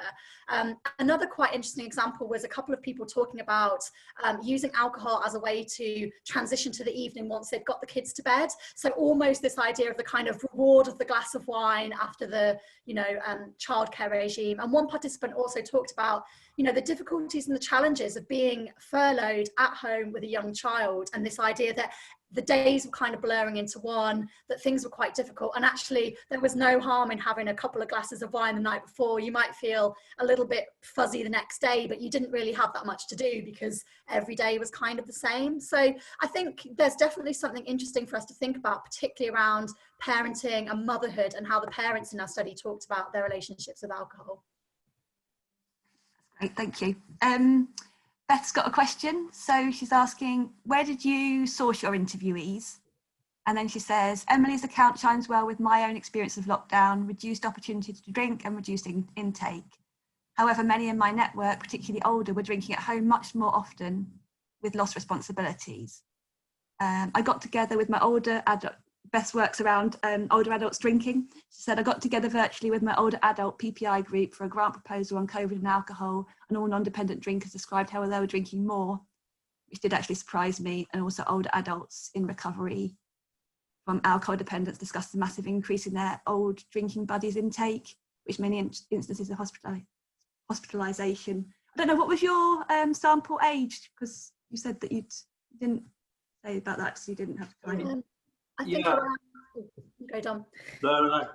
I mean, it's quite mixed, really, isn't it? I mean, it's sort of 30s, 40s, mainly. I think I did write it down because I thought this might come up, 26 to 65. So we have got quite a nice range, and certainly, particularly for the household focus groups, I had quite a few kind of older married couples who took part, and they definitely did talk, you know, one pair talked about drinking every day because there was less responsibilities, and you know, previously they wouldn't have drunk every day because they'd only drink if they knew they didn't have something on the next day, but they talked about in lockdown drinking more. They also talked about both had kind of longer term underlying health conditions. So they talked about the frustrations of lockdown, limited mobility, limited ability to get out of the house. And, you know, because they going for a walk, which was probably a big lifesaver for many people early in lockdown, might be something that was less available to them. So they did talk about starting to drink kind of every day. But interestingly, they were another example of a couple who then reflected on their drinking and said to me, you know, as of Monday, Emily, we're going dry for a bit, we're going to stop drinking. So again, even that increase in drinking led to a kind of teachable moment. I don't know if Dom's got anything to add about the older participants he spoke to. I don't think anything came up from the older participants. I mean, I think that issue around the parenting, and I mean, that's very interesting. I mean, I can't remember explicit bits of the data for that now, but there certainly was, I mean, something around that discomfort around the presence of alcohol at home, and, you know, drinking during the course of the day being suddenly normalized in a way that wasn't the case pre-lockdown. You know, I mean, the interviews I'm thinking of there, they were parents, those people I was interviewing, and I can't remember if there are little pockets of the data that kind of touched on or implied something to do with, and there are children, you know, in the household, and therefore we wouldn't want alcohol in the situation there, or, you know, around as much as it is currently there. But yeah, I mean, that's something we'll be, you know, looking at carefully when we do our sort of proper analysis. It's really interesting. Yeah, and just to quickly for the first point about recruitment, sort of directed emails, we used social media, so Twitter shout outs, and also I used kind of local Facebook groups as well. So yeah, we tended to have quite a good response rate, I think, with quite a lot of people who were quite interested in kind of telling us their stories about their experiences. I think recruiting, certainly through Twitter, did kind of skew our data slightly in terms of recruiting more people from a specific kind of background. A few academics got in touch with us, a few people that work in the alcohol industry, whereas I think the Facebook groups were more diverse in terms of helping us to recruit. I think that probably says more about who's following me on Twitter than anything else, to be fair. But I mean, interesting there was that everyone had a story to tell about drinking, and I mean, in a sense, this was. I mean, this is. I mean, yeah. I mean, I suppose our, you know, as with a lot of the kind of research you would get in the alcohol field. I mean, there's a lot of, you know, sort of middle class people, I guess, make up the majority of our sample. But I mean, there were all these particular sort of nuances about home-based drinking that came up from all the interviews. Yeah. Thanks both. So I think that sort of touches on something we're hoping to pick up again on in the sort of informal networking part of it. We're hoping to talk a bit about people's experiences of doing research during the lockdown, and kind of ethical and methodological issues around that. So if people are able to stay on for that, that would be maybe something to pick up there as well. I think the other two comments, there's a comment from Claire. I think it's more of a comment than a question. But she's saying, one thing I'm finding is rural pubs are being reimagined in the context of the rural idyll. They're now becoming how they are imagined to be: community hubs, rolling community beyond drink. Have any of your interviewees, sorry, there's a question hidden in there. Have any of your interviewees alluded to anything similar, wanting something that has tended to be stronger in the imagination than reality? That's a good question. I mean, I certainly had a few participants lamenting how they felt pubs had changed. So I talked briefly about Tina and Kev and how they were drinking at home but less in pubs. And they also talked about how when they'd moved to the area in which they lived, they didn't like any of the two pubs in their village because they played loud music and they had TV screens, and they weren't the pubs they wanted to go to. So I think for some of my participants, they absolutely had an idea of what the pub should look like, and they expressed frustration that the pubs in their area didn't feel like that to them, so they weren't going to the pub as much anyway. So that was certainly one example where, rather than, you know, maybe they did have this idea of what the pub should be, but it didn't match up with the reality of what the pub was. And again, this fed into their ambivalence to return to the pub because they didn't feel they had a strong relationship and connection with those local pubs in the first place. Yeah, I mean, having pubs as sort of socially, environments where you're socially distancing, where those opportunities for fluid, spontaneous interactions just aren't possible. A couple of my interviews in the post early July cycle of things when talking about experiences of going back to pubs. I mean, similarly to what I was talking about there, I mean, there was, really, quite a sense of, hang on, this really isn't a pub, in the sense that I remember it, and feeling that perhaps there would at least be a delay until they went back to pubs as a habitual sort of place to drink with people. I mean, there were a lot of sort of ad hoc sort of drinking setups. I mean, some people who would habitually go to pubs. There was one guy who talked about just meeting in a park and drinking there. So it was, that was quite a pronounced bit of the post-July interview. Actually, people feeling quite uncomfortable with returning to a place that just didn't feel like the same place as it had done, quite understandably.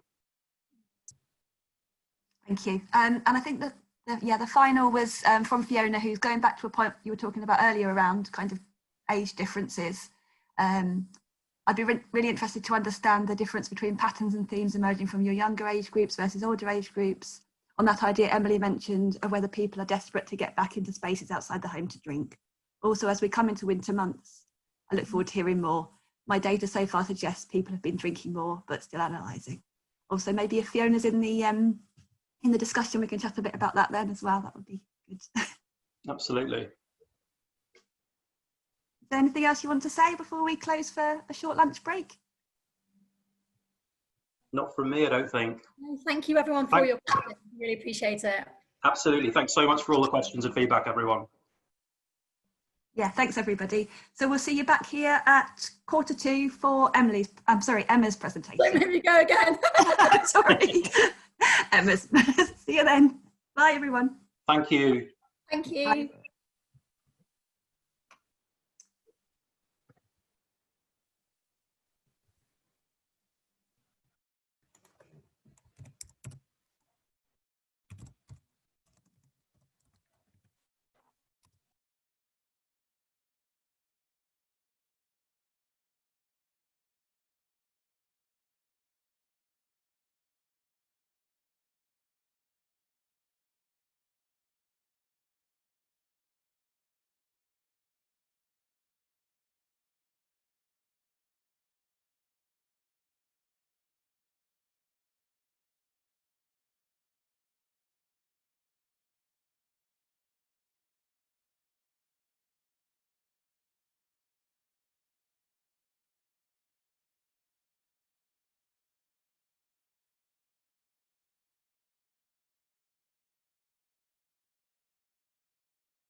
Hi everyone, welcome back. So I'm really pleased to introduce Emma Davies' presentation.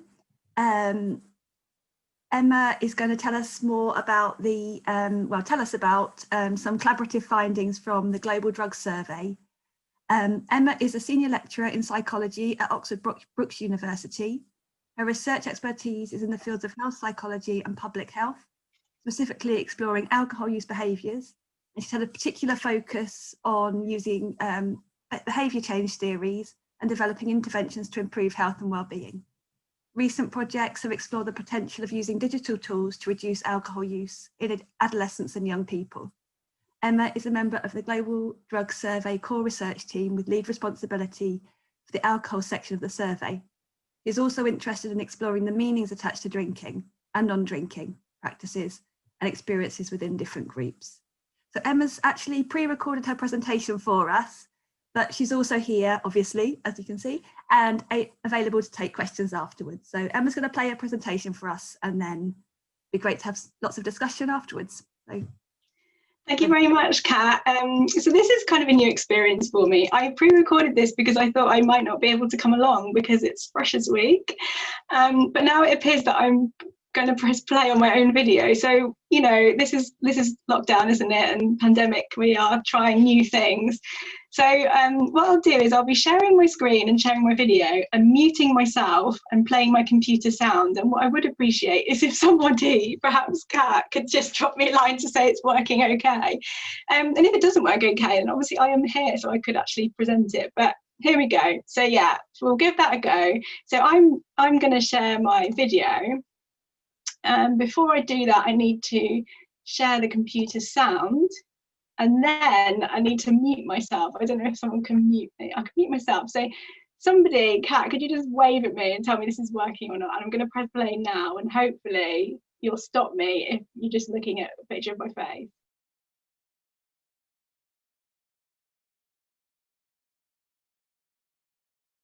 Hi everyone, my name's Emma Davies and I'm from Oxford Brookes University. So today I'm going to be talking to you about some findings from the Global Drug Survey. So hopefully what I'm going to do is share my screen with you and present to you some slides, which of course I will make available afterwards if anyone would like them. So hopefully you can see my screen. Before I start talking about the findings, I just want to acknowledge all of the co-authors of this particular study and everybody who's involved in the Global Drug Survey who worked really hard to put all of this stuff together under pandemic conditions and lockdown and all sorts of things going on. So it's been a really positive experience and a really wonderful collaboration to be part of. So I probably don't need to give too much background about what's been going on, but way back at the start of the pandemic, the World Health Organization recommended that we should avoid drinking altogether. Of course, we know that alcohol has impacts on our physical health, but also impacts on our mental health as well. And despite this, in the UK, when all other shops, businesses, sports, all types of things were being closed down, alcohol selling off licenses were deemed essential services in the UK. And now this, of course, is an essential service for people who are dependent drinkers, for whom stopping consuming alcohol abruptly may result in really negative consequences. But for a lot of people, then stopping drinking wouldn't actually result in negative consequences to them. Despite this, in the run-up to lockdown, compared to the same period previous year, there was apparently an extra £160 million spent on alcohol. So there was something happening there that people were deciding to stock up, of course. We were very interested in this together with James Morris, who's based at London South Bank University. And we wrote a little piece about that. So if you're interested, you can have a look at that later on. But I'm here today to talk about findings from the Global Drug Survey. Now, normally, and for quite a few years now, the Global Drug Survey has been an annual survey, so once a year. What we normally do is run the survey from November to December, then I'll start analysing the data at the start of the year, and then release an annual report every year around May time, and then we'll be writing up our findings and hopefully getting some impact from those findings. But everything has been disrupted this year, including the release of our findings. We'll be releasing the Global Drug Survey 2020 findings in November when we release the next survey. But in the meantime, when we were all going into this situation, we started thinking about what would happen to people's drug use and what would the impacts of these sort of lockdown conditions and any changes to people's drug use be. We're particularly interested in mental health and in relationships. So I'm here today to talk about the alcohol stuff, but there's plenty of other information and I'll point you towards that at the end of the talk. So it's every time we run the survey, it's completely anonymous. It runs online in an encrypted platform. And this time the survey ran for 7 weeks in May and June this year and was translated into 10 different languages. So there's lots of people involved in the background there translating the survey as well as developing the survey, running the platform and things like that. And in line with previous years, we recruited via media partners. So for example, if you might be familiar with the online news service Vice, they often run stories about Global Drug Survey and we recruit through them. And there are similar partners all around the world. We also have partnerships with harm reduction organisations who will promote the survey as well. Now, of course, this results in an opportunistic sample. So it's a non-probability study. It's not representative, and we can't make claims about the wider population of the countries of the people of which take part. And also, the respondents to the Global Drug Survey tend to be younger, and they have more experience with illicit substances than the general population. However, previously, some of the team members have run a study comparing the people in the survey who take alcohol and the people who take cannabis, and comparing those to people who take alcohol and cannabis in general household surveys, and they are similar demographically.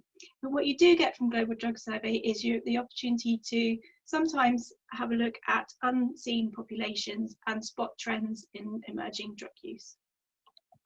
So the survey questions in this particular edition were around all sorts of things relating to lockdown, so alcohol, other drugs, mental health, coping, lockdown status, going out, family finances, pets and more. But specific to alcohol, we asked people in the last 30 days how frequently they had consumed alcohol, how many drinks they'd had on a typical occasion, and how many times they'd had more than 5 drinks on one occasion.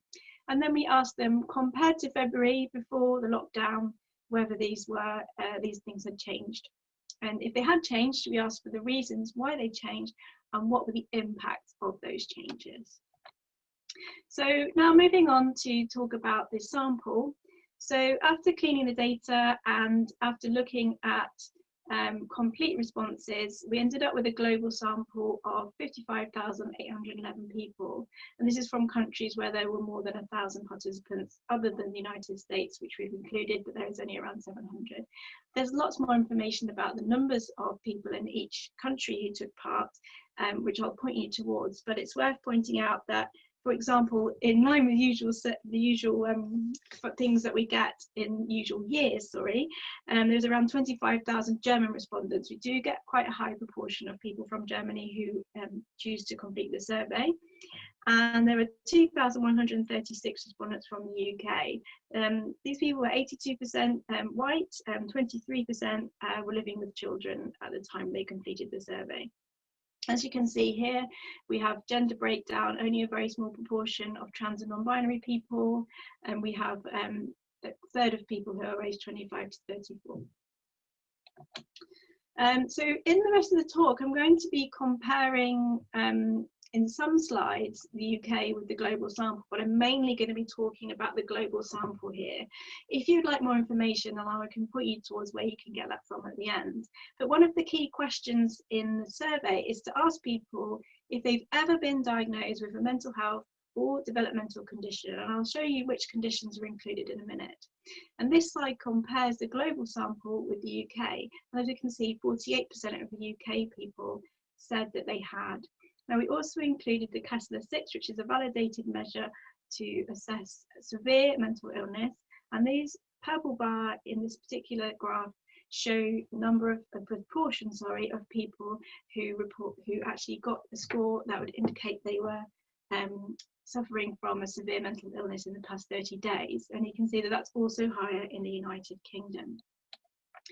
If we look now at the global sample, we can see the proportion of people who report that they have been ever diagnosed with one of the following conditions, and depression is the most common, followed by anxiety. Now, as you can see here, we've also got ADHD, autism, and things like that in this particular category.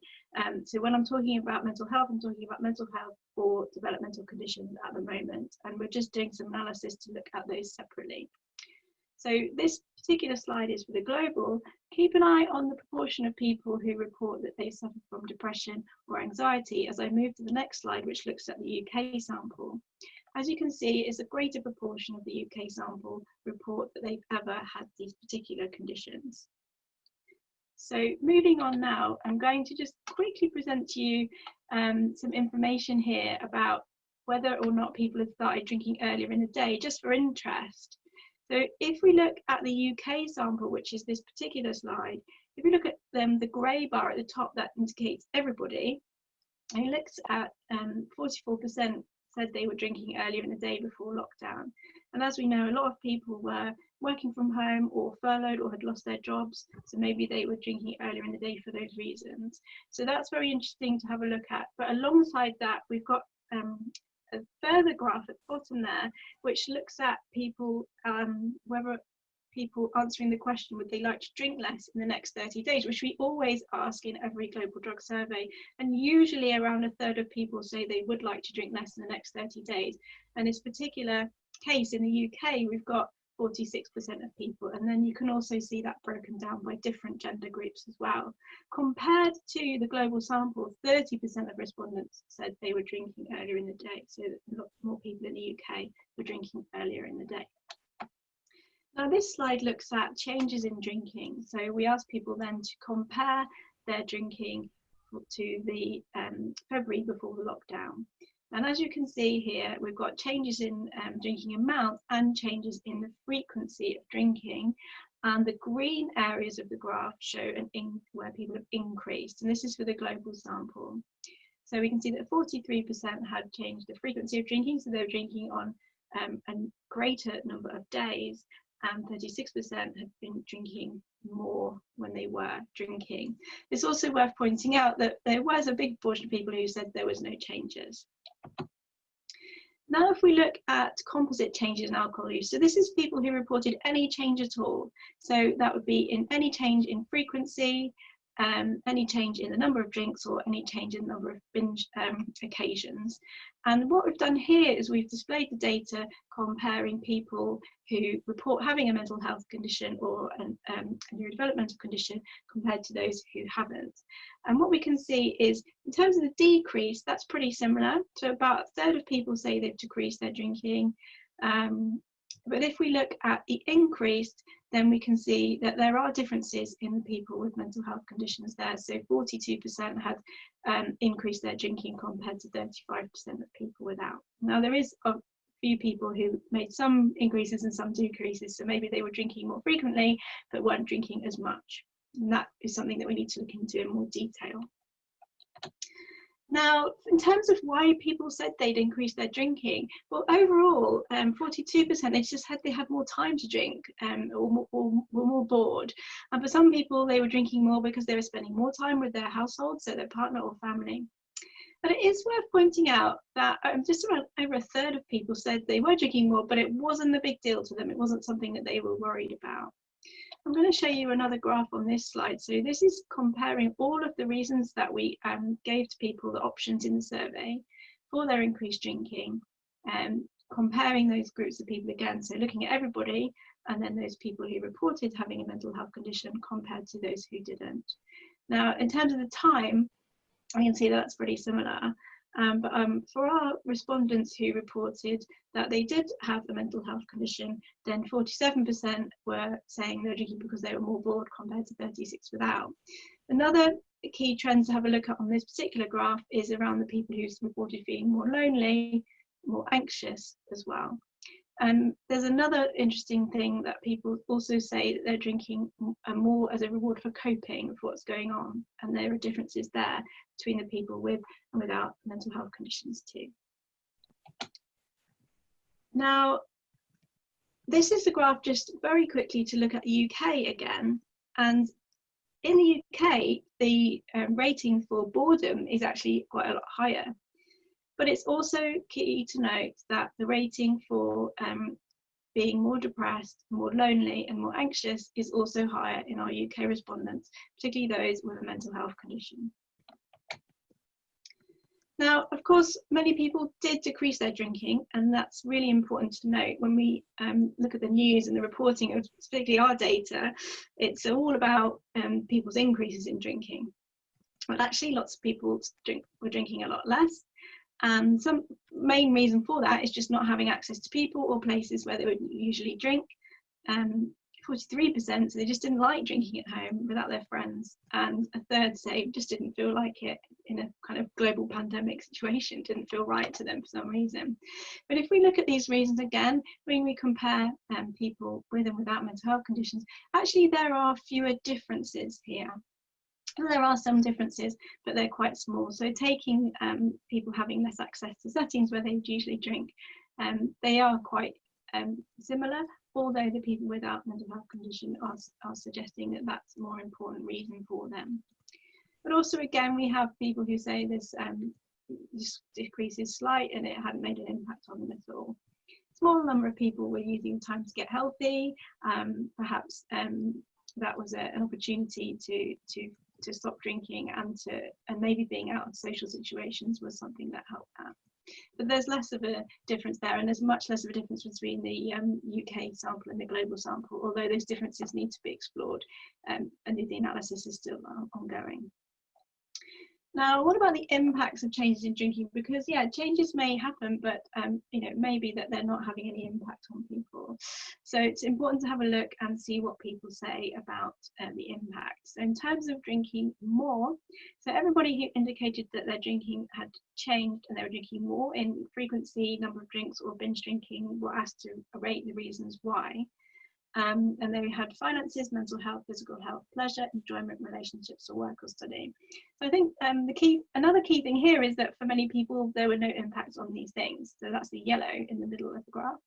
But if we look at people who reported one of the mental health or developmental conditions that we listed, we can see that looking at the red, which indicates they rated this domain as worse, then both their mental and their physical health they've rated worse compared to the people who didn't report having a mental health condition. So these are people who were already potentially suffering ill effects, and they were feeling worse. Now, again, if we take the other look at this, which is the impact of drinking less. So in this particular case, you can see that the red bar indicating that things are worse for the person generally are smaller, other than when we look at pleasure or enjoyment related to drinking, because of course if maybe they weren't getting so much pleasure because they weren't drinking so frequently or weren't drinking so much. But for everything else, it didn't seem to be having too much of a bad impact to be decreasing their drinking. Now, if we look at the things that got better, and we compare the people who reported a mental health condition compared to those who didn't, we can see that these people were reporting better mental health and better physical health. Physical health seems to be better for both groups, and the mental health of those people who were reporting mental health condition is better. So what does this all mean, and what can we do with the data? So I will add that this data analysis is still ongoing here. So we've got a lot of things to look at, a lot of things to pick apart. But it seems the headline finding so far is that our participants who reported that they had a mental health or neurodevelopmental condition, and those ones who were drinking more in lockdown were doing so because they felt more lonely or more depressed, or to reward themselves. And these participants, it seems, were experiencing greater negative impacts on both their physical and mental health. And what we need to do is understand what would be better coping strategies and how we can reach out to people and connect with them in this type of situation in order to make sure that we can try to reduce those negative impacts on people. Because it's all very well saying, well, you know, if you are suffering already from depression, you know, you shouldn't really be drinking during the pandemic, you should be doing this, that and the other. But of course, one of the main things that is a consequence is that we're less connected to people physically. And of course, we're all learning to do lots of different things on Zoom and all sorts, but it's not the same as actually being with a person and being able to talk to somebody. But how can we harness these powers to actually help people is a really important next step. And of course, as I mentioned when I started talking about the results, we've put people who have specific mental health and neurodevelopmental conditions separately, which is obviously an oversimplification, and we are picking that apart now and having a look separately at different groups. But what we're really interested in is whether these different groups are able to seek the help they need and able to access the help they need, and is it actually appropriate help which helps them and with their specific needs, depending on how they're able to access them, but also that actually relate to the particular condition that they're talking about. And what I really want to highlight as I come to the end of the talk now is that it is really important to remember that 24% of people that have not changed their drinking at all. And again, as I said before, when we look at the headlines of some of this research as it's reported, it seems like everyone's drinking more, which is actually not a great message to be putting out in the media, because obviously then that normalizes changes in drinking for everybody. And it is important to think about how we're discussing this topic, and that we do so in a sensitive way, because how we're talking about alcohol, and particularly what we prioritize in a crisis like the one we're going through at the moment, has really huge implications for what people understand to be normative behaviour, and also their ability to seek help should they need it. Okay, just very briefly, I'll just highlight that there are plenty of other findings that you can have a look at on the website around changes in other drug use, harm reduction, and particularly the interesting findings around intimate partner violence during the pandemic. But I think that's the end of my time, so I'd just like to say thank you very much for allowing me to speak. And if you want to read the full reports on this particular data, then just click on the globaldrugsurvey.com. You can download executive summary, global reports, and you can request access to different country reports as well. But again, just to end, to say a huge thank you to the fantastic team of people that I get to work with through Global Drug Survey. And thank you very, very much for your time.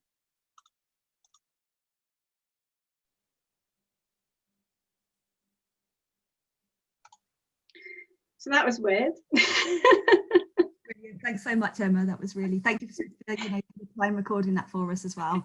It's a very weird experience. Sorry. I'm seeing two of you on the screen for just a few seconds, but then just one of you. Okay, so yeah, we've already got a question. I've got a few questions, but there's already some questions coming in, which is great. So I think that's Emily is asking, saying, really interesting, good to get a sense of a bigger picture. I found the links between alcohol and pleasure enjoyment particularly interesting. So those drinking less reporting drinking decreased pleasure and enjoyment. It seems to run counter to the narrative in the positive sobriety movement, which depicts sobriety as a source of pleasure in itself and something that makes life better, happier and more enjoyable. I think that's more of a comment, but have you got anything sort of to say about that? Yeah, no, it does. But I think it's worth remembering that the type of people that we are reaching with the Global Drug Survey, they're tending to be younger, more drug experienced, and so they're maybe not the same type of people who be on those sort of sobriety journeys. So I'm not sure that we have the same sort of people. But yeah, you're absolutely right. And maybe some of them are having that positive experience, but of course about a third of them were not having so much fun. That's good, thank you. Is there any more questions coming in there? Oh no, well I'll ask one of mine then. So I noticed there was, you presented that 1% of your sample were identified as trans or non-binary. Yeah. And I was when I was sort of watching the presentation, I was trying to think that I haven't really seen much research at all in that population. And in a sample of 55,000, you've probably got the biggest sample of trans non-binary participants. I don't know, it's not an area that I know a huge amount about, but I wonder if it's probably even that 1% is a big sample. Is there anything else? And it's obviously a very under-researched sample population. Was there anything you could say more about that? Are you going to sort of look into that anymore, or? Yeah, we're really interested in representing the trans and non-binary population, because you're absolutely right. They're very sort of ignored a bit in alcohol research in particular, because most people, or in the past, people would only collect gender in the binary, or just sex, male, female. and therefore anyone who identified in a different gender would be excluded, or they'd be forced to pick a response that didn't match how they identify. Obviously, in more recent years, people are now collecting data in a more sensitive way that allows people to identify themselves in the way that they would like to, and so more studies are emerging. But yeah, it still seems to be the case that, and actually I think it was the case with Global Drug Survey as well in the past, that when you've got quantitative data and you just want to make a gender comparison and you've only got a small group, statistically it's a bit tricky. So what we're trying to do is we're trying to push beyond that and always include and report the trans and non-binary people. And we've also got a really fantastic colleague, Dean Connolly, who's a medical doctor who's been really pushing us forward in this area. Has also already published a couple of papers, one from the Global Drug Survey looking at the difference between trans and non-binary people and cisgender people and help seeking for alcohol, and underway other papers looking at differences in dependence with alcohol and other drugs. And he's also done a systematic review which basically highlights that there's a bit of a dearth of literature on this particular population who, as I understand it, face increased stressors and increased kind of challenges due to identifying outside of the sort of binary. They often suffer discrimination and stigma, which is associated with greater drinking. And what we have seen in previous editions of Global Drug Survey is that they are reaching higher rate audit scores, which would indicate that they're a higher risk or risk of dependence. So yeah, I'm actually really interested in this area, although in this data so far we haven't looked at it. It's definitely what we will be looking at in more detail. We do have, like you say, it is probably one of the biggest samples of trans and non-binary people. I don't know the exact breakdown in numbers from the UK, but that is, I have got that information. I can look it up if you're interested. Oh, yeah, and that's good to know that you're kind of exploring it more, and there are people sort of doing work around this already, but they've identified that there is a huge gap, and that's quite often a systematic review can find these gaps that we need to kind of explore more. So yeah, no, I'll look out for future research on that topic, definitely. I was another question. Oh, there's another question coming, that's great. So Safs is asking, what can be done about improving physical health for those with mental health illnesses and who are drinking during this time? So this is a question about interventions. Obviously, physical activity can significantly increase physical health and also mental well-being, but for this group, the inclination to move could be harder. So any thoughts on kind of interventions for addressing drinking and mental health? Yeah, it's a really good question. It's not some the sort of link between drinking and mental health. The interventions there is not something that I'm a complete expert in, but I think anything that can improve the ability for people to choose more positive coping strategies is obviously some of the stuff that we need to be looking at. It's difficult, isn't it? Because at some point I felt like during the pandemic, when it was said like you can only go outside once a day for exercise, that really heightened the message that exercise is something that should be an important part of people's day. And I'm not sure that actually before that for the general population it was, and it suddenly people were like, that's my opportunity.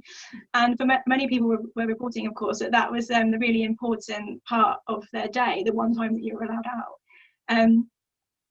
But no, I mean, I think that's something that we need to look into. I mean, in other research that I'm involved in, we're interested in mental health literacy and coping. And so how having more knowledge and more awareness of your own and other people's mental health might be a way in which people can be encouraged to draw on and lean to more positive coping styles rather than using alcohol or other substances, or even over exercising or things like that.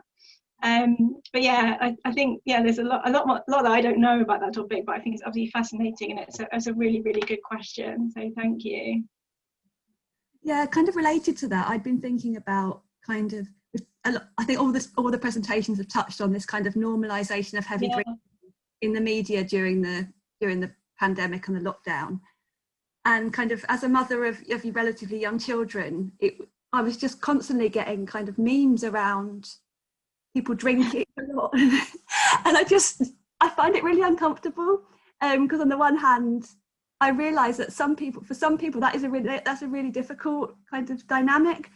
And I just wondered if you had any, I mean, you've just sort of touched on it. So it's that kind of like normalisation of alcohol as a coping strategy in certain populations. And I wonder kind of which populations have been targeted by that in that way. Yeah, it's a really interesting question. Even in my neighbourhood WhatsApp group, people were sort of sending funny messages around drinking and things like, I haven't come out to them yet as an alcohol researcher. But I mean, yeah, I don't know. I think one thing that will be interesting is to look at, I mentioned at the start of the talk that there's a significant proportion, not significant, but there's a proportion of people who are parents who took part in this edition of Global Drug Survey. So it'd be interesting to look at their drinking separately. In fact, it's possible that there is somebody who's going to look at that. Abby Rose and Susie Gage at University of Liverpool have done another survey of drinking in lockdown, and I think their sample is more working age adults and more women. So I think that's something that they can look into with their data. So obviously lots of us have been doing similar sort of things in lockdown, and we kind of got together and thought perhaps we could have a look at all of these different data sets and see what are the similarities and differences between the types of populations that we're recruiting. Because like I say, ours is generally a bit younger, although there's a bit more of a spread here, and as I said before, they're more drug experience, whereas their sample might be a bit more like the people that you're mentioning, like you know, people who've had the real challenge of homeschooling and all of that as well. But I think that really highlights the point that we do really need to look across these different data sources and pull them together to present a picture of what's happened to people's drinking during lockdown. And it was interesting when I was listening to Dom and Emily's talk when they were talking about the media and things, and I knew I was going to say that in my video, which is weird. So it was really weird. But yeah, I think that looking across all of these data sets would allow us to present a bit more of a nuanced picture of what's going on. Thank you. And I think I've got one final question from John before we move on to the next part of the day. So John's asking, do you have any thoughts about what your data says about the idea of the role of drug, set and setting in alcohol consumption? The pandemic represents an enormous disruption of the setting of alcohol use. And it seems like a natural experiment that could reveal something about the degree to which the control of alcohol use is outsourced to the social environment. Yeah, that's a fantastic question as well, because that's such an important thing to consider when you're looking at all drugs, including alcohol. Only at the moment, John, I can talk about the data that I've presented so far in terms of the reasons for people's change drinking was around not having access to settings. But I think we have the same information around other drugs as well, about where, when and how, and which drugs were impacted more by this kind of change in moving away from social settings. So it could be really interesting when we're able to look at all of that in more detail, to have a look at a bit more about what was it about these particular scenarios that were kind of changing people's behaviour. And that, I think, would be really dependent on different age groups. So I think you talked earlier in the previous question and answer session about this idea of many people who are parents, for example, have already transitioned to mainly drinking at home. I drink in the home as well now. I don't go out so much. So, you know, as you get older, that's a bit more of a different situation, isn't it? Whereas our students, for example, it's all about drinking when they go out, and they wouldn't necessarily think about drinking at home, although that's obviously going to be completely different now as well. Yeah, so I think it just serves to highlight so far that is an important thing for alcohol. But beyond that, I think we need to look at a bit more at the data and unpick the nuances a bit. And like I say, you can go and have a look at more of this data. And if you're interested, I'd encourage you to do so. And if you can't find what you need, then just contact me and I'll dig it all out for you. It's going to be quite a task to go through it, but there's so many really important stories that need to be told and things that need to be unpicked.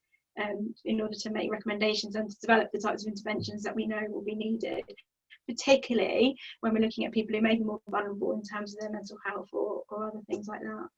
No, that's great. And that's a really kind offer. Thank you, Emma. We might actually take you up on that. Yeah, no. Thank you so much. So I think we'll end there then. Thank you. Yeah, thanks very much. Okay, so we're just going to close this part of the session now then. Just to say that in the email that you had from Elaine from the BSA, there's a separate link to the next part of the session, which you'll have to go and click into, and you'll have the option to show your videos. So if you want to join and chat with us in the next part of the session for more of an informal networking event, I mean, you'll be free in that to join in as much or as little as you want, but it'd be nice to see a few people there and carry on with some of these conversations. I just want to thank again very much for the time given by the 4 presenters today. We know how busy everybody is at the moment, so we are really generally very grateful, and I really do think we had a really good diversity of presentations covering a whole range of issues around alcohol. And I just also want to thank Elaine, from BSA, who's been absolutely fantastic. And I'm aware that she's actually supposed to have finished work now and she's still on. So I think this is probably the time to say bye from here and hopefully see you in the informal networking event. And thank you to everybody for their questions and for joining in with the discussion. Okay, hope to see you on the other side. Bye.